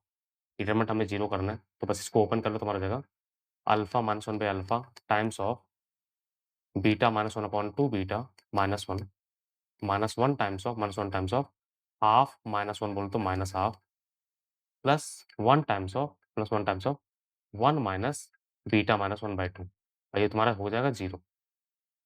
Open कर भाई, सिंप्लीफाई कर ले। तो alpha minus 1 by alpha times of हमारा बन जाएगा beta minus 1 minus 2 beta upon 2 beta plus half plus upon यहाँ पे बीटा है ना? ध्यान रहे बीटा माइनस 1 बाय बीटा है, तो यहाँ पर हमारा एलसीएम बीटा हो जाएगा, ऊपर आ जाएगा beta minus 1 plus 1 is equal to 0 है ना? उसके बाद यहाँ पे बीटा से बीटा कैंसिल हो जाएगा। इस साइड को हम उधर लेके जाएँगे तो हमारा हो जाएगा half plus 1 by beta is equal to alpha minus 1 by alpha into हमारा बन जाएगा यहाँ पर ये माइनस 1 माइनस बीटा तो हो जाएगा 1 प्लस बीटा बन जाएगा अपॉन 2 बीटा, ठीक है ना? एलसीएम लो तो एलसीएम हमारा यहाँ पर 2 बीटा हो जाएगा, ऊपर आ जाएगा beta plus 2 is equal to यहाँ पर हमारा एलसीएम 2 अल्फा बीटा वैसे भी है, मल्टीप्लाई तो alpha plus alpha beta minus 1, वो फिर देख लो alpha minus beta sorry alpha plus alpha beta minus 1 minus beta, ये माइनस बीटा था, ठीक है? तो यहाँ पे 2 बीटा कैंसल हो जाएगा, क्रॉस मल्टीप्लाई तो हमारा जाएगा alpha beta plus 2 alpha is equal to alpha plus alpha beta minus beta minus 1। तो अल्फा बीटा कैंसिल हो गया, तो हो जाएगा अल्फा प्लस बीटा, अल्फा इधर लाओ तो अल्फा आ जाएगा और बीटा तो बीटा हो जाएगा, अल्फा प्लस बीटा हमारा माइनस 1 है। तो हमें एक्चुअली अल्फा प्लस बीटा का ही वैल्यू चाहिए था, जो हमें आ चुका है, वो -1 है। बस तुम्हें -1 यहाँ पे पुट कर देना है। तो -3 -2 अल्फा प्लस बीटा -1 पुट करना है, तो 3 तुम कॉमन ले लो। 3 -1 -2 plus L is equal to 0। तो यहाँ से हमें एल का वैल्यू हो जाता है एल इक्वल टू 5। बहुत सिंपल सा है। बस तुम्हें करना क्या, प्रॉपर्ली डिटरमिनेंट को यूज़ करना। ये हमारा स्केलर ट्रिपल प्रोडक्ट है। डिटरमिनेंट होता है ए vector, B vector, C vector, इस तरह से। उसके बाद तुम्हें कंडीशन निकालना, उस कंडीशन को आगे जाके यूज़ करना। तो अल्फा बीटा 2 हमारे इस प्लेन पे लाई कर रहा है, तो सैटिस्फाई कराएगा, हमने पहले कर लिया है। तुम्हारा आंसर आ जाएगा। If you learn something new and like the expression, please subscribe my channel project education, it means a lot.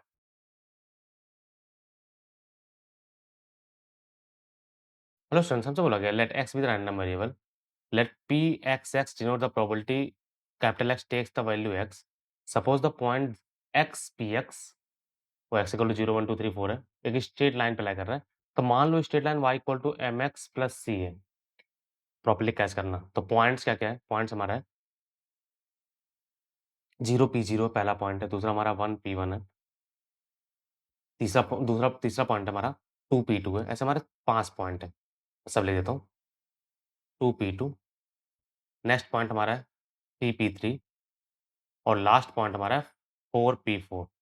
एक फिक्स स्ट्रेट लाइन पे लाकर इसको सैटिस्फाई करेगा। पुट कर दे भाई, तो हो जाएगा P0 equal to 0 into M plus C. तो हमें सी का वैल्यू मिल गया P0 है ना? यहाँ से हमें सी का वैल्यू मिल गया P0। तो हमारे क्वेश्चन बनने का y equal to mx plus P0।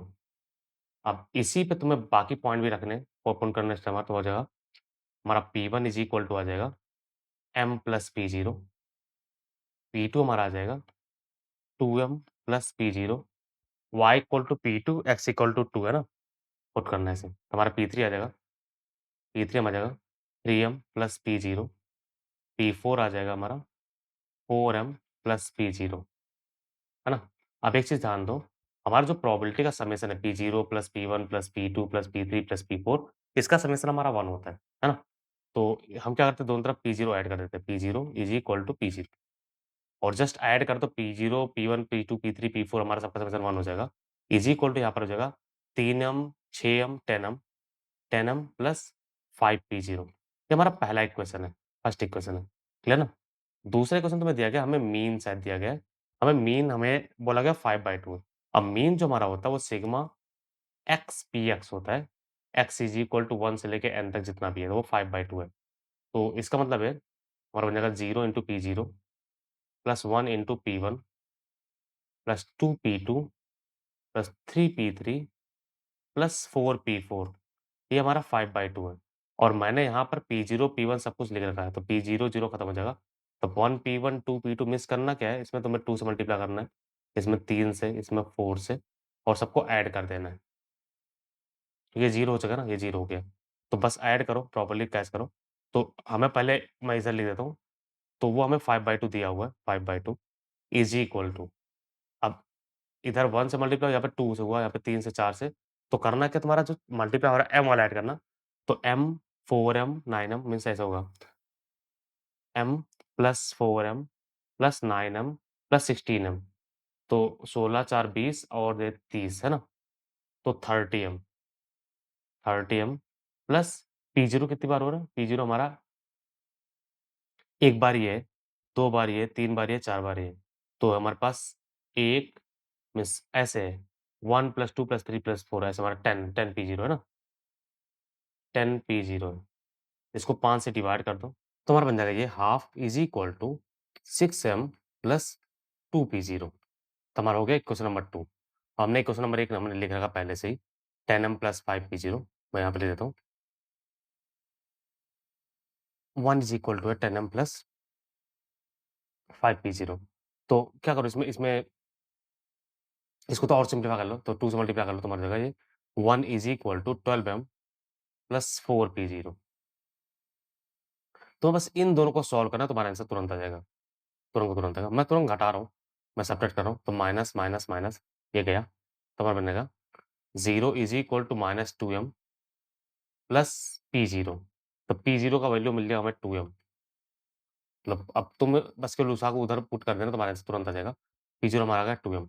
अब ये पुट कर दो, तो यहाँ पर हो जाएगा हमारा 1 is equal to 10m plus plus 5 P0 था, तो बन जाएगा 10m फिर से। तो m का वैल्यू बन जाएगा, देख ले भाई, 5 P0 था, तो हमारा 5 से मल्टीप्लाई 10 हो जाएगा, तो हमारा m का वैल्यू मिल गया 1/20। तो हमारा P0 मिल जाएगा, P0 मिल गया 1/10, क्लियर ना? तो इक्वेशन में मिल जाएगा, लाइन इक्वेशन में हमारा भाई मतलब यहाँ पर पुट करते हैं हम, तो हम P1, P2 सब निकालने वाले हैं, क्योंकि हमें P1, P2 चाहिए एक्चुअली में।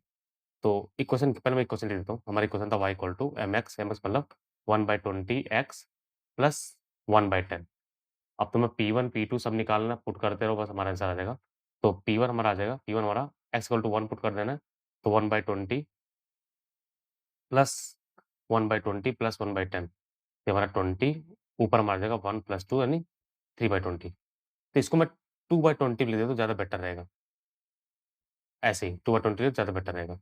ये P1 आ गया, P2 हमारा बन जाएगा P2 तो यानी हमारा 2/20 प्लस 2/20 बोलो तो 4/20 P3 P3 हमारा बन जाएगा 3/20 प्लस 2/20 बोलो तो 5/20 और P4 हमारा बन जाएगा 4/20 प्लस 2/20 मतलब 6/20 तो P1, P2 सब कुछ मिल गया है। मीन्स P0 हमारा 1/10 है ना, P0 हमारा है 2/20 हमने सारी चीज़ें निकाल ली है, तो हमसे क्या पूछा गया है? हमसे वेरिएंस पूछा गया है। अब वेरिएंस समझना, वेरिएंस हमारा जो होता है वेरिएंस वो हमारा होता है sigma x i square px minus mean का स्क्वायर, क्लियर ना? तो मैं एक्सआई स्क्वायर पीएक्स बाई हमारा XI square px minus mean का स्क्वायर, ओके। बाई यहाँ पर एन नहीं आता है, केयरफुल रहना, ये प्रोबेबिलिटी वाला है। मीन्स यहाँ पर प्रोबेबिलिटी में ऑलरेडी एन रहता है। अगर हमारा तुम वेरिएंस का फॉर्मूला तो होता है सिग्मा एक्सआई स्क्वायर इनटू इस एक्सआई एक्सआई डीआई का square minus upon n minus mean का स्क्वायर होता है, लेकिन प्रोबेबिलिटी में बाई एन नहीं आता है। मतलब थोड़ा केयरफुल रहना भाई, नहीं तो गड़बड़ कर जाओगे। तो क्या करता हूँ मैं एक्सआई स्क्वायर पीएक्स हम अलग से निकाल लेते हैं। एक्सआई स्क्वायर पीएक्स मतलब ये है, हमने पीएक्स निकाल रखा तो एक्सआई स्क्वायर मतलब 1 का स्क्वायर, 2 का स्क्वायर, 3 का स्क्वायर, 4 का स्क्वायर, ये तो मल्टीप्लाई करना होगा फिर ऐड करना है। तो हमने वैल्यू निकाल रखा है, तो यहाँ पर 0 का स्क्वायर मल्टीप्लाई होगा तो 0 का स्क्वायर 0 होता है। तो ये मैं सीधा निकाल लूँ, तुम्हारा 1 का स्क्वायर यानी 1 इंटू 3/20 मैं लिखता हूँ। 1 into 3/20 plus 4 into 4/20 plus 9 into 5/20 plus 16 into 6/20 ये हमारा हो गया sigma x square P x minus mean हमारा 5/2 दिया गया यानी 25/4 क्लियर ना? ये हमारा वेरिएंस है और वेरिएंस शायद हमें अल्फा दिया हुआ था कुछ क्वेश्चन में। वेरिएंस अल्फा है तो मैं 24 अल्फा पूछ रहा था, तो पहले वेरिएंस निकाल ही लेते हैं। मीन्स अल्फा निकाल लेते हैं, वेरिएंस को मैं अल्फा लिखता हूँ, ये तुम्हें अल्फा दिया हुआ है। तो अल्फा इज़ इक्वल टू बनेगा हमारा 20 नीचे है, ऊपर हमारा जाएगा 3 + 16 + 45 3 + 16 + 45 + 96 माइनस 25/4 है ना? तो अल्फा हमारा बन जाएगा ये 19 प्लस 6 5 11 के खत लागे 1 5 और 9 5 14 है ना? अपॉन 20 माइनस 25/4 तो अल्फा हमारा बन जाएगा 10 लागे 5 6 1 160/20 माइनस 25/4 यानी बन गया हमारा अल्फा। अल्फा बन गया 8 माइनस 25/4 तो अल्फा हमारा आ जाएगा 832 माइनस 25/4 तो अल्फा और हो जाएगा 32 7 7/4 तो हमसे अल्फा नहीं शायद पूछा गया, हमसे क्या पूछा गया? 24 अल्फा पूछा गया। 24 अल्फा हमारा बन जाएगा 7/4 इंटू 24 तो 6 चौक 24 है ना? तो 7 छक 42 तो 24 अल्फा हमारा हो जाएगा 42 42 अल्फा नहीं 24 अल्फा। तो बहुत सिंपल सा है, लेकिन भाई कैलकुलेशन तो बहुत है। मैं कैलकुलेशन तुम्हें आराम से करना पड़ेगा। अगर कैलकुलेशन में मिस्टेक किए तो पूरा-पूरा मामला खराब हो जाएगा, लेंथी सा हो गया। तो ये ईज़ी है लेकिन टाइम टेकिंग है। फिर भी if you learn something and like the expression please subscribe my channel project education, it means a lot. यार मैंने पूरा प्लेलिस्ट सेक्शन बना रखा है, वहाँ पर जाओ तुम्हें टॉपिक वाइज़, ईयर वाइज़ सब कुछ मिल जाएगा और डिफरेंट मिलेगा। तुम्हें हर एक क्वेश्चन में समझ में आएगा कि एग्ज़ैक्टली करना क्यों है और क्या करना है, तुम्हें ये भी समझ में आएगा। तो keep learning, thank you for the watching. Take care.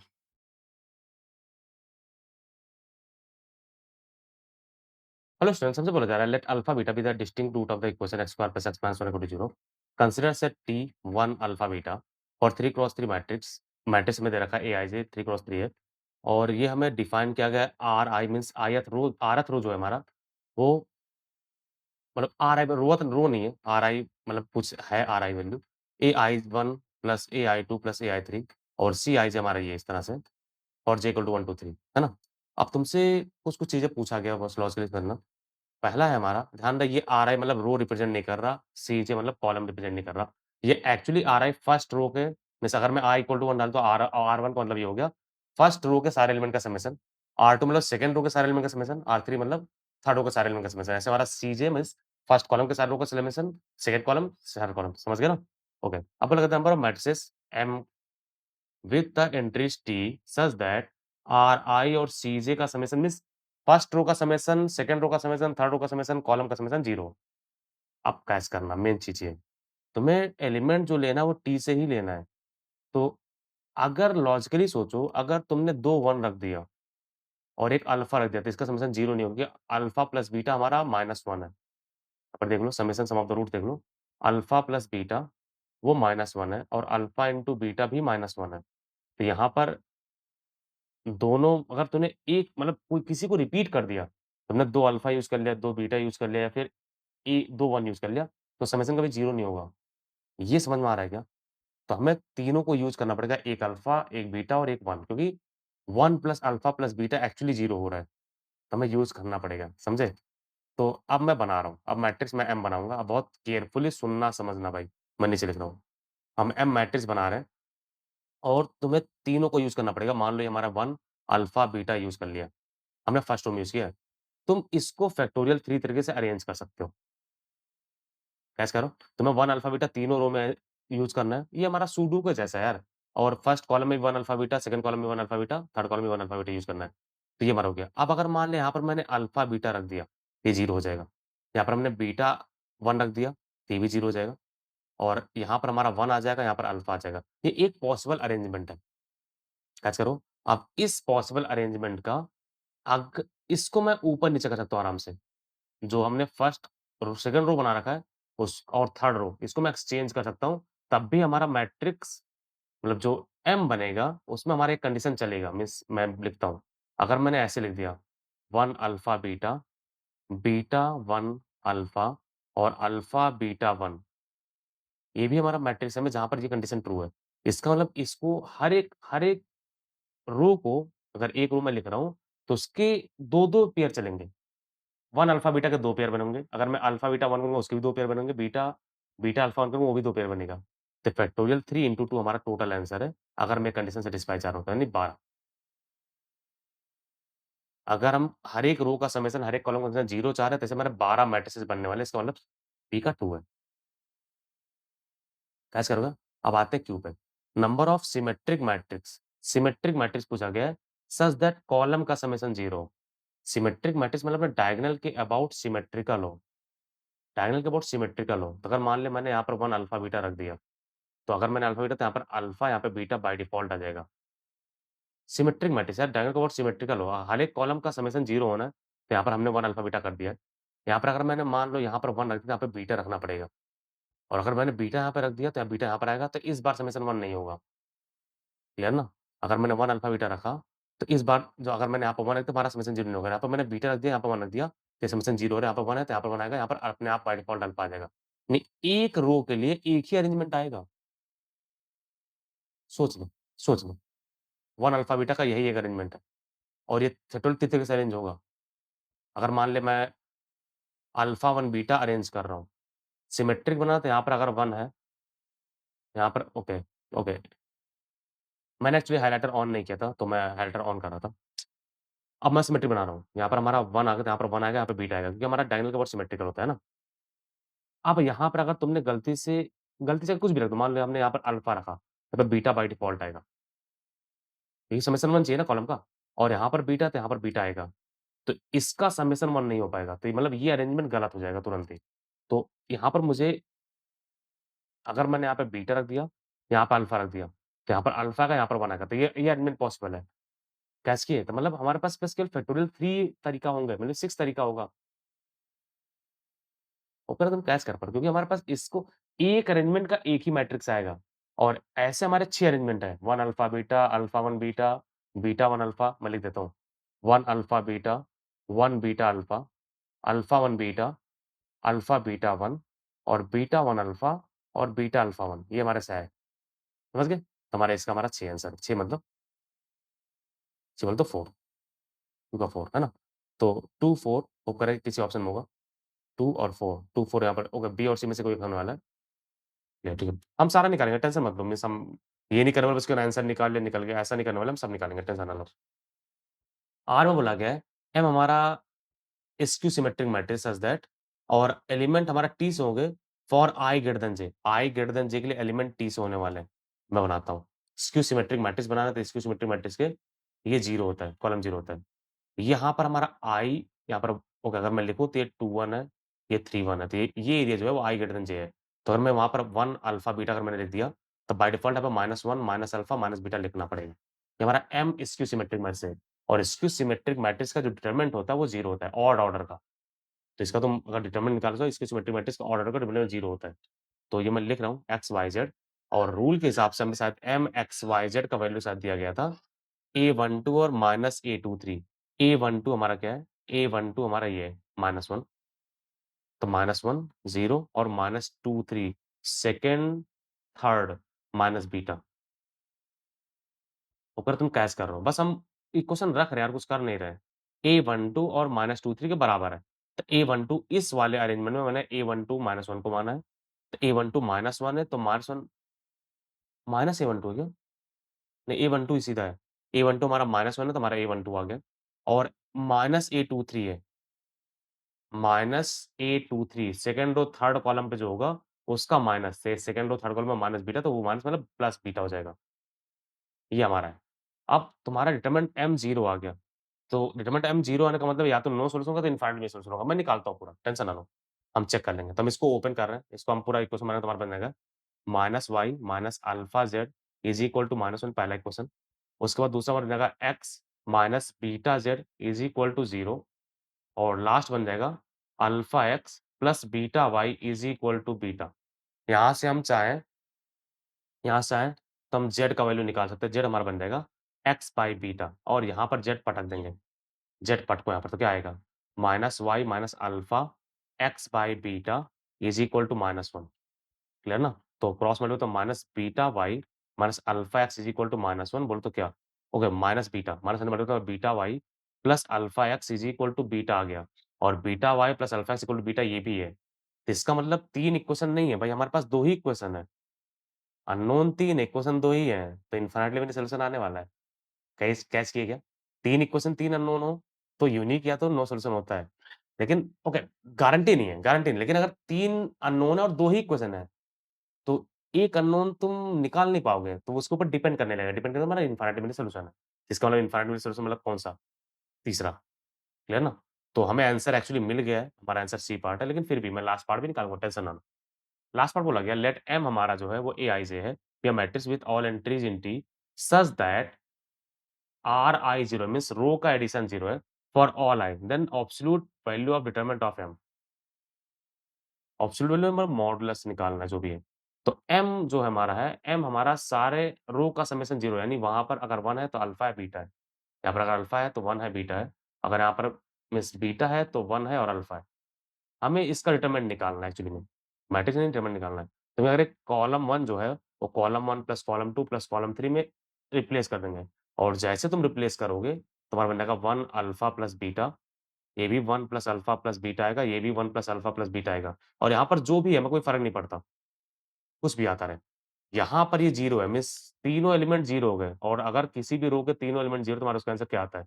0 element मतलब मैट्रिक्स का डिटरमिनेंट 0 आ जाएगा तुरंत ही। डिटरमिनेंट 0 मतलब फिफ्थ। तो क्लियरली देखो यहाँ पर फिफ्थ मैच भी करता है। कैच कर हो गया? ये बहुत आसान क्वेश्चन है लेकिन इसके अंदर हाँ मैट्रिक्स का पूरा-पूरा तुम्हारा कॉन्सेप्ट रिवाइज़ हो जाता है। If you learn something new and like the expression please subscribe my channel project education it means a lot. Dear मैंने पूरा प्ले सेशन बना रखा है जो इंटरनेट से डिफरेंट है। मैं ये बोल सकता हूँ डिफरेंट है। जाओ तुम्हें वहाँ पर टॉपिक वाइज़, ईयर वाइज़ बहुत कुछ मिल जाएगा। सीखो। Keep learning. Thank you for watching. Take care.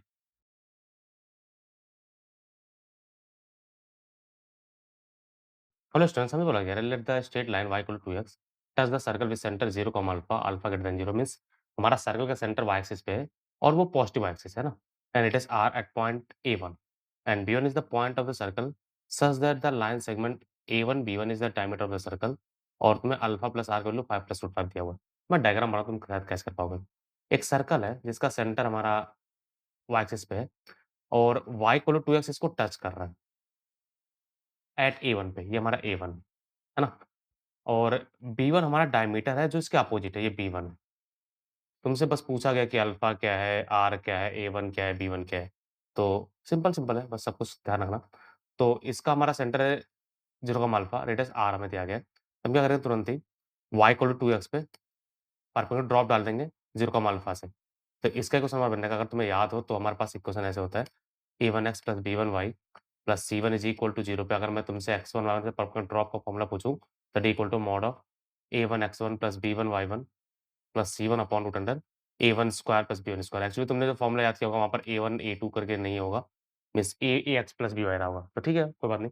हम ये यूज़ करें तो हमारे पास बन जाएगा मॉड ऑफ मीन्स जो r रेडियस है वही क्योंकि अगर वो टेंजेंट है तो परपेंडिकुलर ड्रॉप हमारा रेडियस के बराबर होने वाला है। तो r इक्वल टू बन जाएगा मॉड ऑफ 0 अल्फा डालना है y इक्वल टू 2x यानी 2x minus y is equal to 0 पे 0 अल्फा से पुट करना है। तो ये बन जाएगा मॉड अल्फा अपॉन रूट के अंदर 2 का स्क्वायर प्लस 1 का स्क्वायर ऐसे। तो मॉड अल्फा हमारा आ जाएगा रूट 5r। तो ओके ये अल्फा है, आर नहीं है, अल्फा है। अल्फा पॉज़िटिव है तो मॉड आने कोई मतलब नहीं, अल्फा हमारा आ जाएगा रूट 5 आर और तुम्हें शायद कुछ दिया गया है, हमें दिया गया है ए प्लस आर इक alpha plus r equal to 5 plus root 5 बस पुट कर दो।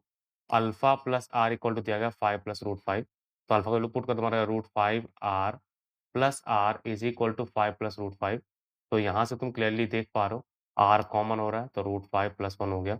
यहाँ से रूट 5 कॉमन हो गया तो root 5 plus 1 root 5 plus 1 root 5 plus 1 गया तो आर का वैल्यू हो गया रूट 5 और आर को लो रूट 5 यहाँ पर पटक दो, तो अल्फ़ा आ गया 5 क्लियर ना? तो अल्फ़ा हमारा 5 है, 5 बोले तो हमारा 4 है और आर को लो रूट 5 बोले तो 2 है, क्लियर ना? तुमसे A1 पूछा गया, A1 बहुत आसान सा है।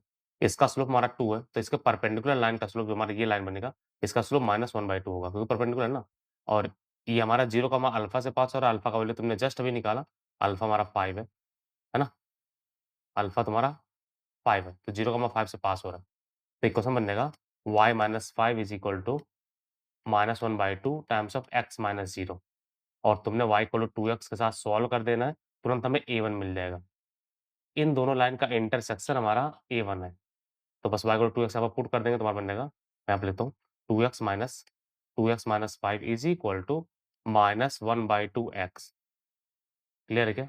हमने y इक्वल टू 2x बस केवल पुट कर दिया, 2x minus 5 equal to -x/2 cross multiply कर लो, जो भी करना है कर लो, तुम्हारे पास होगा 2x plus 1/2x is equal to 5 यानी 5x/2 इज़ इक्वल टू 5 तो x इज़ इक्वल टू आ जाएगा 2 और x 2 आया तो y इक्वल टू 2x था, तो y इक्वल हो जाएगा 4 हमारा जो a1 पॉइंट हो 2, 4 बन जाएगा।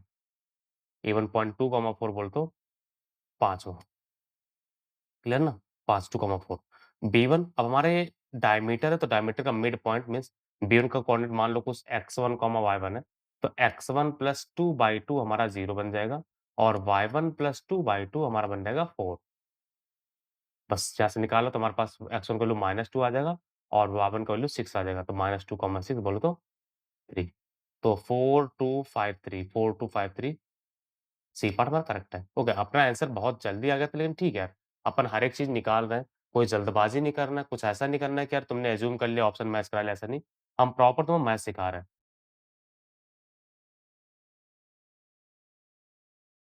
हेलो स्टूडेंट्स सबसे पहले let gamma belongs to R, फिर लाइन्स तुम्हें L1 दिया गया, L2 दिया गया है, इंटरसेक्ट मीन्स ये दोनों लाइन इंटरसेक्टिंग है। भाई 2 लाइन इंटरसेक्टिंग तभी पॉसिबल है दोनों एक ही प्लेन में हो। अगर एक प्लेन में नहीं है तो इंटरसेक्ट नहीं करेगा। तो यहाँ पर कहीं पर कट करेगा। होपफुली वो पॉइंट भी तुमसे पूछा गया होगा, पूछा गया है। R1 is a point of intersection है, तो तुमसे पूछा गया है। तो पहला लाइन के ऊपर पॉइंट है -11, -21, -29 मैं लिख रहा हूँ। -11, -21, -29 फर्स्ट लाइन के ऊपर पॉइंट है। सेकंड लाइन के ऊपर पॉइंट हमें दिया गया है -16, -11, -4 -16, -11, -4 ये दूसरे पॉइंट है। इस दूसरे के ऊपर पॉइंट है, मैं ब्रैकेट एक गलत लगा दिया। फर्स्ट लाइन का हमें डीआर्स पता है। फर्स्ट लाइन का डीआर्स हमारा है 1, 2, 3 डीआर्स वेक्टर है मतलब ये इधर का डायरेक्शन है 1, 2, 3 और इसका डीआर्स हमें पता है, वो दिया गया है 3, 2 गामा 3, 2 गामा। तो अगर ये कोप्लेनर होंगे, कैच करना, अगर कोप्लेनर होंगे तो तीनों वेक्टर यानी ये वेक्टर अगर हम बनाना चाहें तो तुम माइनस करके लो, मैं इधर का वेक्टर बना रहा हूँ। मैंने एरो इधर दे दिया, अब मैं एरो उधर कर रहा हूँ ताकि तुम्हारे पास कोई डाउट ना हो, ये वेक्टर। ये हमारा बनेगा 5i -10j -25k देख लो भाई, -11 -16 5i -21 फार्मूला से इनिशियल होता है ना? -21 + 11 मतलब -10j, -29 + 4 बोले तो -25k। ऐसे तुम 5 से डिवाइड भी कर सकते हो आराम से। तो i -2j -5k होगा। तो उसको मैं जनरल वेक्टर लिख रहा हूँ, तो इसको मैं हटा के i -2j -5k कर दे रहा हूँ। i -2j -5k क्लियर क्या? कैच करना, अगर ये लोग कोप्लेनर होंगे तो इसका इसका जो क्रॉस वेक्टर आएगा मीन्स इस वेक्टर का और इस वेक्टर का क्रॉस इसके परपेंडिकुलर आएगा। इस प्लेन के परपेंडिकुलर आएगा, मीन्स ये समझना, अगर ये लाइन कट कर रहे हैं, तो इसका ये वेक्टर क्रॉस ये वेक्टर का परपेंडिकुलर आएगा। तो वो मैं एन वेक्टर निकाल रहा हूँ, जो उसके परपेंडिकुलर वहाँ बनेगा वो I + 2j मैं सीधा डीआर्स मतलब वो डिटरमिनेंट से निकाल देता हूँ। एन वेक्टर में डायरेक्टली मिल जाएगा। I, j, k 1, 2, 3 1 -2 -5 इसको ओपन कर दो मैं सीधा उसके परपेंडिकुलर वेक्टर मिल जाएगा तो I टाइम्स हो जाएगा -10 -10 + 6 यानी 4 -10 + 6 यानी -4 -j टाइम्स -5 -3 बोले तो -8 प्लस k टाइम्स -2 -2 बोले तो -4 तो हम -4 कॉमन ले लेंगे तो हमारा बन जाएगा वो I -2j प्लस k ध्यान देना हमने -4 कॉमन लिया, -4 कॉमन लेते +8 रहा था तो -2 हो जाएगा। तो ये हमारा n वेक्टर उसके परपेंडिकुलर का एक वेक्टर है ये। तो अगर मैं n कैप लिखूँ, n कैप डायरेक्ट जो मतलब यूनिट वेक्टर होगा हमारे इसके मॉड से डिवाइड मार जाना पड़ेगा। नहीं I -2j plus k by root 6 ये हमारा n कैप सीधा आएगा। तो होपफुली n कैप हमारा होगा ये वाला रहा, है ना? 4 n कैप हमें पूछा गया क्या? ये हमारा 4 है। q का 4 है, q का 4 हमारे 3 ऑप्शन में है, तो इसी 3 में से एक है। बाकी तुमसे गामा पूछा गया, अब हमें परपेंडिकुलर वेक्टर मिल गया, ध्यान रहे n कैपिटल मिल गया। अब वो परपेंडिकुलर जो वेक्टर होगा, परपेंडिकुलर वाला, इसके भी परपेंडिकुलर होगा, यानी इससे डॉट 0 होगा और परपेंडिकुलर वेक्टर हमारा ये वाला रहा, ये वाला। ये यूनिट वेक्टर हमें यूनिट वेक्टर से काम नहीं है, हमें I - 2j प्लस k से काम है। तो ये हमारा बन जाएगा I - 2j प्लस k और इसके परपेंडिकुलर यानी दोनों का डॉट 0 होगा, ये हमारा 3i + 2j plus gamma k। तब परपेंडिकुलर कर देंगे तो हमारा बन जाएगा 3 - 4 plus gamma is equal to 0 तो गामा का वैल्यू तुरंत 1 आ जाता है। गामा का वैल्यू 1 मतलब गामा हमारा 3 है। तो 3, 4, 3, 4 अब आइदर ए है या फिर सी है। अब तुमसे पॉइंट ऑफ इंटरसेक्शन पूछा गया, फिर उसके बाद possible of OR1 dot N भी पूछा गया। मतलब पॉइंट ऑफ इंटरसेक्शन निकालो। ये पॉइंट निकाला जहाँ पर वो लोग कट कर रहे हैं। तो ये पॉइंट निकालने के लिए तुम्हें दोनों लाइन को सॉल्व करना पड़ेगा। तो इस लाइन को मैं लैम्ब्डा बोल रहा हूँ, इस लाइन को मैं म्यू बोल रहा हूँ। तो इस गामा का वैल्यू मैं यहाँ पे 1 लिख दे रहा हूँ, हमें गामा 1 पता है। तो यहाँ से हम एक्स निकालेंगे तो बनेगा लैम्ब्डा माइनस 11 हाँ, क्योंकि अगर दोनों लाइन कट कर रहा है, दोनों जगह से एक्स सेम होगा, वाई सेम होगा, जेड सेम होगा। तो पहले लाइन से हमारा एक्स हो जाएगा लैम्ब्डा माइनस 11 दूसरे लाइन से हमारा एक्स हो जाएगा म्यू माइनस 16 म्यू माइनस 16 फिर वाई की बारी आते हैं, तो पहले लाइन से वाई हमारा जो होगा वो बन जाएगा लैम्ब्डा माइनस 21 और दूसरे वाले से हमारा दूसरा वाला बन जाएगा 2 म्यू माइनस 11 2 म्यू माइनस 11 पहले से जेड जो होगा, जेड हमारा बन जाएगा तो ये 2 लैम्ब्डा माइनस 21 था, हमने यहाँ पे गलती की है, यहाँ पे 2 लैम्ब्डा है, 2 लैम्ब्डा माइनस 21 जेड की बारी है। तो जेड हमारा बन जाएगा 3 लैम्ब्डा माइनस 3 लैम्ब्डा हो गया यहाँ पे 3 म्यू माइनस 16 भी था। एक्स वाले में हमने यहाँ पे गलती की है। यार हमने गलती बहुत ज़्यादा कर रहा हूँ तो वो गलतियाँ तुम्हें नहीं करना। 3 म्यू माइनस 16 था। एक्स देख लो भाई, मैं मुझे बार-बार ऊपर-नीचे करना पड़ रहा है। यहाँ से एक्स हो जाएगा लैम्ब्डा माइनस 11 यहाँ से हो जाएगा 3 म्यू माइनस 16 मैंने सही कर दिया है। यहाँ से वाई हो जाएगा 2 लैम्ब्डा माइनस 21 और यहाँ से वाई हो जाएगा 2 म्यू माइनस 11 तो होप करें मैंने वो सही लिखा है। उसके बाद जेड की बारी है। यहाँ पे हो जाएगा 3 लैम्ब्डा माइनस 29 और यहाँ से हो जाएगा म्यू माइनस 4 3 लैम्ब्डा माइनस 29 और यहाँ से हो जाएगा म्यू माइनस 4 कोई भी 2 इक्वेशन सॉल्व कर लो, कोई भी 2 सॉल्व करो। मैं इसको सॉल्व कर रहा हूँ, इस दोनों को। तो यहाँ पर हम क्या करेंगे पहले इसको सिम्प्लीफाई तो मिलेगा 2 lambda minus 2 mu is equal to 10 2 से डिवाइड मारे तो lambda minus mu equal to 5 आ गया। ये पहला क्वेश्चन है। इसको इसको ऐसे रहने दो तुम्हारा बनेगा ये 3 lambda minus mu is equal to 25 mu को उधर लाएँगे 3 lambda minus mu is equal to 25 बस थोड़ा सब्ट्रैक्ट करें तो माइनस प्लस माइनस म्यू गया तुरंत ही। तो minus 2 lambda is equal to बन जाएगा माइनस 20 तो लैम्ब्डा इज़ इक्वल टू हो गया 4 लैम्ब्डा का वैल्यू 4 पटक दो भाई कहीं भी पटक दो। मतलब इधर पटक दो हमारे पास क्या होगा 4 पटकते -7 लैम्ब्डा हमने 4 निकाला ध्यान रहे।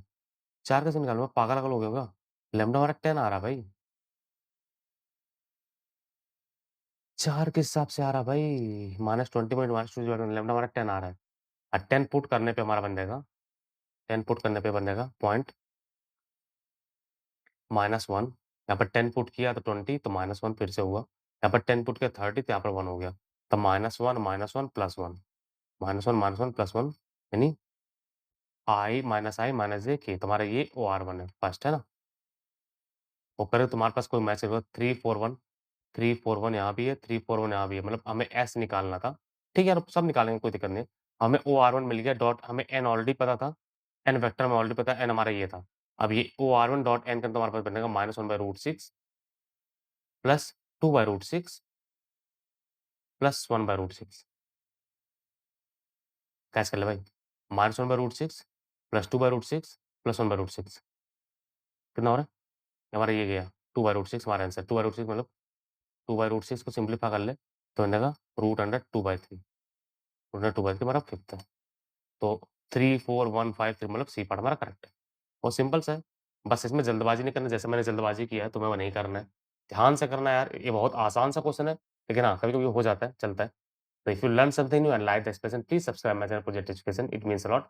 मैंने पूरा शिद्दत से निकाला है, तुम एक एक तरीका और अपना सकते थे। अगर तुम्हारे इंटरसेक्टिंग हो तुम्हारा ये वेक्टर और ये वेक्टर और ये वेक्टर, इसका ट्रिपल प्रोडक्ट 0 होगा, तो वहाँ से तुरंत गामा आ जाता। गामा आता उसके बाद हम परपेंडिकुलर निकाल लेते, वो भी आसान था। मैंने डायरेक्टली निकाल लिया, हमें एन पहले मिल गया, फिर उसके बाद हमने गामा निकाल लिया। तो तुम्हारे पास दोनों तरीके हैं। If you learn something new and like the expression please subscribe my channel project education और अगर तुम्हें अच्छा लगा अपने दोस्तों के साथ भी शेयर करो। मैंने पूरा प्ले सेशन बना रखा है, वहाँ पर टॉपिक वाइज़, ईयर वाइज़ तुम्हें सब कुछ मिल जाएगा। So keep learning dear, thank you for the watching.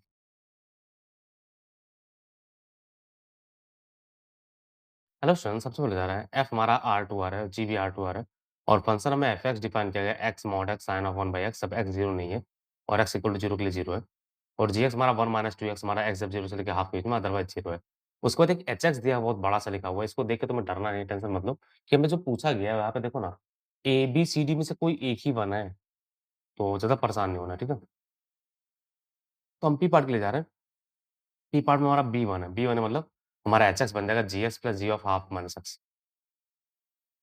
hx हमारा बन जाएगा gx plus g of half minus x.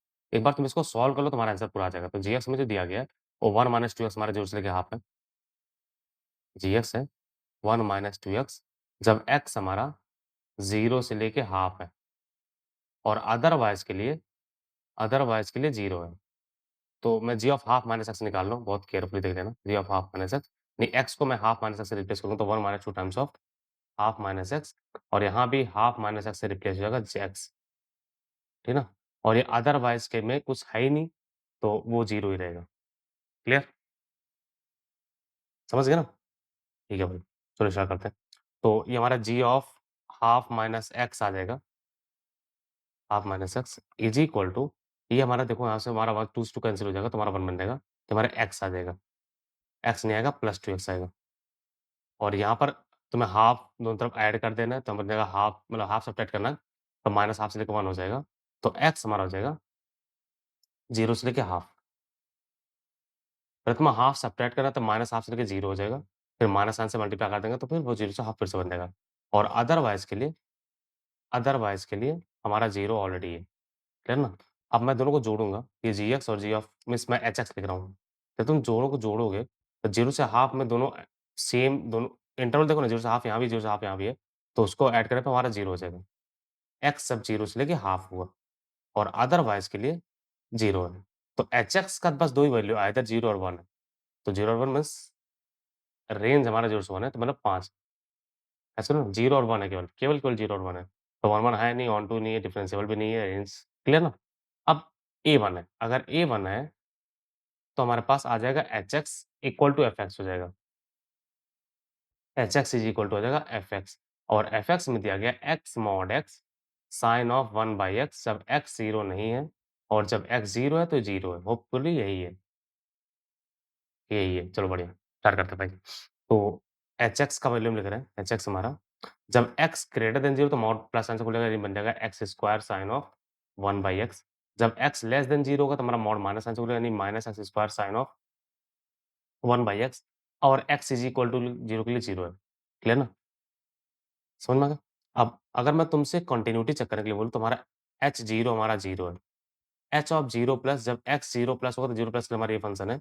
0 plus का स्क्वायर 0 हो जाएगा, 0 into sine sine 1/0 sine sine 1/0 plus मतलब साइन इन्फिनिटी और साइन इन्फिनिटी एक फाइनाइट नंबर है और फाइनाइट नंबर को 0 से मल्टीप्लाई करते हैं 0 हो जाएगा तुरंत ही, है ना? और 0 माइनस यानी जब 0 से छोटा होगा, तो यहाँ पर फिर से आ जाएँगे तो -0 माइनस मतलब 0 से थोड़ा-सा छोटा उसका स्क्वायर अप्रॉक्सिमेट 0 ही है और 0 इंटू फाइनाइट नंबर फिर से 0 आ जाएगा। तुम्हारा फंक्शन कंटीन्यूअस तो है भाई। फंक्शन कंटीन्यूअस तो होप कर रही है कि ऐसा कोई ऑप्शन होगा, है क्या? नहीं है, डिफरेंशिएबिलिटी का है। 1-1 का है, ऑन टू का है, डिफरेंशिएबल का है, रेंज का है, ठीक है ना? तो कंटीन्यूअस तो है, तो डिफरेंशिएबल निकालते हैं नहीं H dash x. H dash x निकालने वाले हैं, ध्यान रहे। तो हमें 0 पे चेक करना है, तो क्या करते हैं, एच डैश ऑफ 0 प्लस निकाल लेते हैं। H dash of 0 plus. 0 plus पे डिफरेंशिएशन हमारा ये है, इसको डिफरेंशिएट में करना है, तो इसको ऐसे डिफरेंशिएट मत करो कि हम लगा देंगे limit of h tending to 0 plus f of and हम एफ डैश एक्स जो होता है हमारा limit x tending to means मैं फॉर्मूला लिखता हूँ, तो शायद तुम कैच कर पाओगे। मीन्स हमारा एफ डैश एक्स हमारा होता है limit x tending to 0 f of x plus h minus f x divide by h. X tending to नहीं होता, एच टेंडिंग टू होता है। लिमिट एच टेंडिंग टू 0 होता है।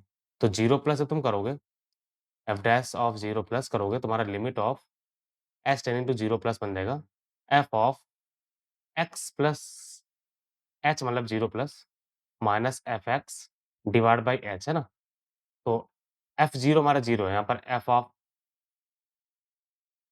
ओके, होप करो तुम्हें फर्स्ट प्रिंसिपल का फॉर्मूला क्लियर है। मीन्स अगर मैं यहाँ पर ए कर दूँगा, यहाँ पर ए आ जाएगा, यहाँ भी ए आ जाएगा।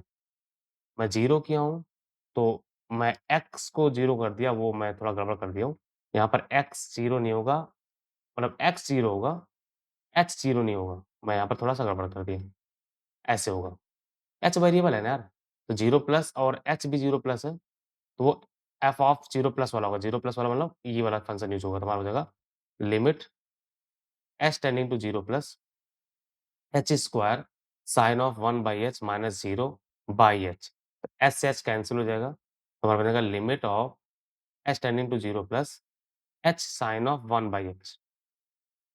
फिर से वही कहानी, हमारा ये 0 है और ये फाइनाइट नंबर है, साइन इन्फिनिटी हमारा फाइनाइट ही होगा, तुम्हारा आंसर 0 आ जाएगा। यानी एफ डैश ऑफ 0 प्लस हमारा 0 है। वही एफ डैश और एच डैश दोनों बात सेम है क्योंकि हमारा f x is equal to h x है ना, क्लियर? ओके, 0 माइनस पे आते हैं। एफ डैश ऑफ 0 माइनस, तो 0 माइनस के लिए हम ये फंक्शन यूज़ करने वाले हैं, ये फंक्शन। तो बस एक माइनस साइन आने वाला है और वैसे भी 0 में तो माइनस साइन से मल्टीप्लाई तो 0 ही आने वाला है। तो एफ डैश ऑफ 0 माइनस भी 0 होगा, दोनों सेम वैल्यू है, फाइनाइटली एक्जिस्ट करता नहीं, फंक्शन डिफरेंशिएबल है। तो डिफरेंशिएबल है मतलब 3 आ जाएगा, क्यू का 3। अब हम 1-1 ऑन टू नहीं चेक कर रहे हैं, क्योंकि यहाँ पर ऐसा कुछ है नहीं। क्यू के लिए 2 और 3 ही है, तो हम 1-1 ऑन टू नहीं चेक कर रहे हैं, क्लियर ना? और वैसे भी 0 बहुत सारी जगह होने वाला है, जब-जब हमारा एक्स का वैल्यू 1 बाई पाई के टर्म में आएगा, तो हमारा वो 0 हो जाएगा और 0 तो 1-1 तो क्लियरली नहीं है, समझ गए ना? बढ़िया। अब आते हैं जब C1 हो मतलब ये हमारा बन जाएगा एचएक्स का हो जाएगा एक्स माइनस जीएक्स। एचएक्स हमारा बन गया एक्स माइनस जीएक्स। तो जीएक्स का वैल्यू तुम्हें 0 से लेके हाफ तक के लिए डिफाइन था, वो हमेशा एक्स से सब्ट्रैक्ट होगा। तो एक्स माइनस 1 माइनस 2x जब हमारा एक्स 0 से हाफ हो और अदरवाइज़ के लिए वो एक्स बन जाएगा।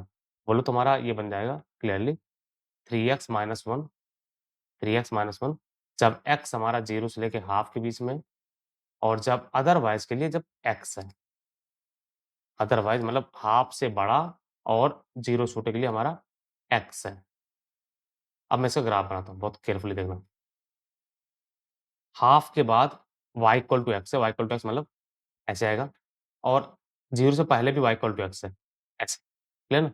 इधर आओ, तो इसमें तुम 0 पुट करोगे तुम्हारे पास -1 आएगा, -1 और जब इसमें तुम हाफ पुट कर दोगे, हाफ पुट करने पे यानी 3/2 -1 बोले तो हाफ, देख लो भाई, हाफ जब तुम इसमें पुट करोगे 3 इंटू हाफ -1 यानी 3/2 -1 बोले तो 1/2 तो हाफ पे हमारा वैल्यू 1 है, तुम्हारा ये ऐसे ग्राफ आएगा, इसको सीधा जॉइन करेगा।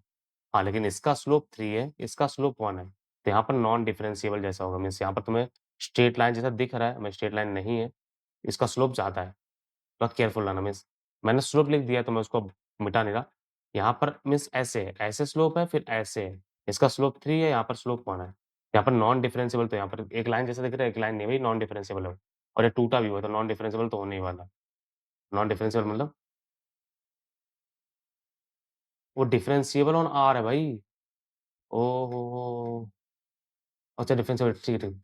नॉन डिफरेंशिएबल था, तो हमारा नॉन डिफरेंशिएबल ऐसा कोई ऑप्शन नहीं है। और वैसे भी इसका ग्राफ देखो, ये हमारा 1-1, 1-1 तो नहीं है क्योंकि हमारा 2 जगह सेम हो गया, लेकिन रेंज देखो ना रेंज, रेंज हमारा माइनस इन्फिनिटी से प्लस इन्फिनिटी पूरा कवर हुआ है।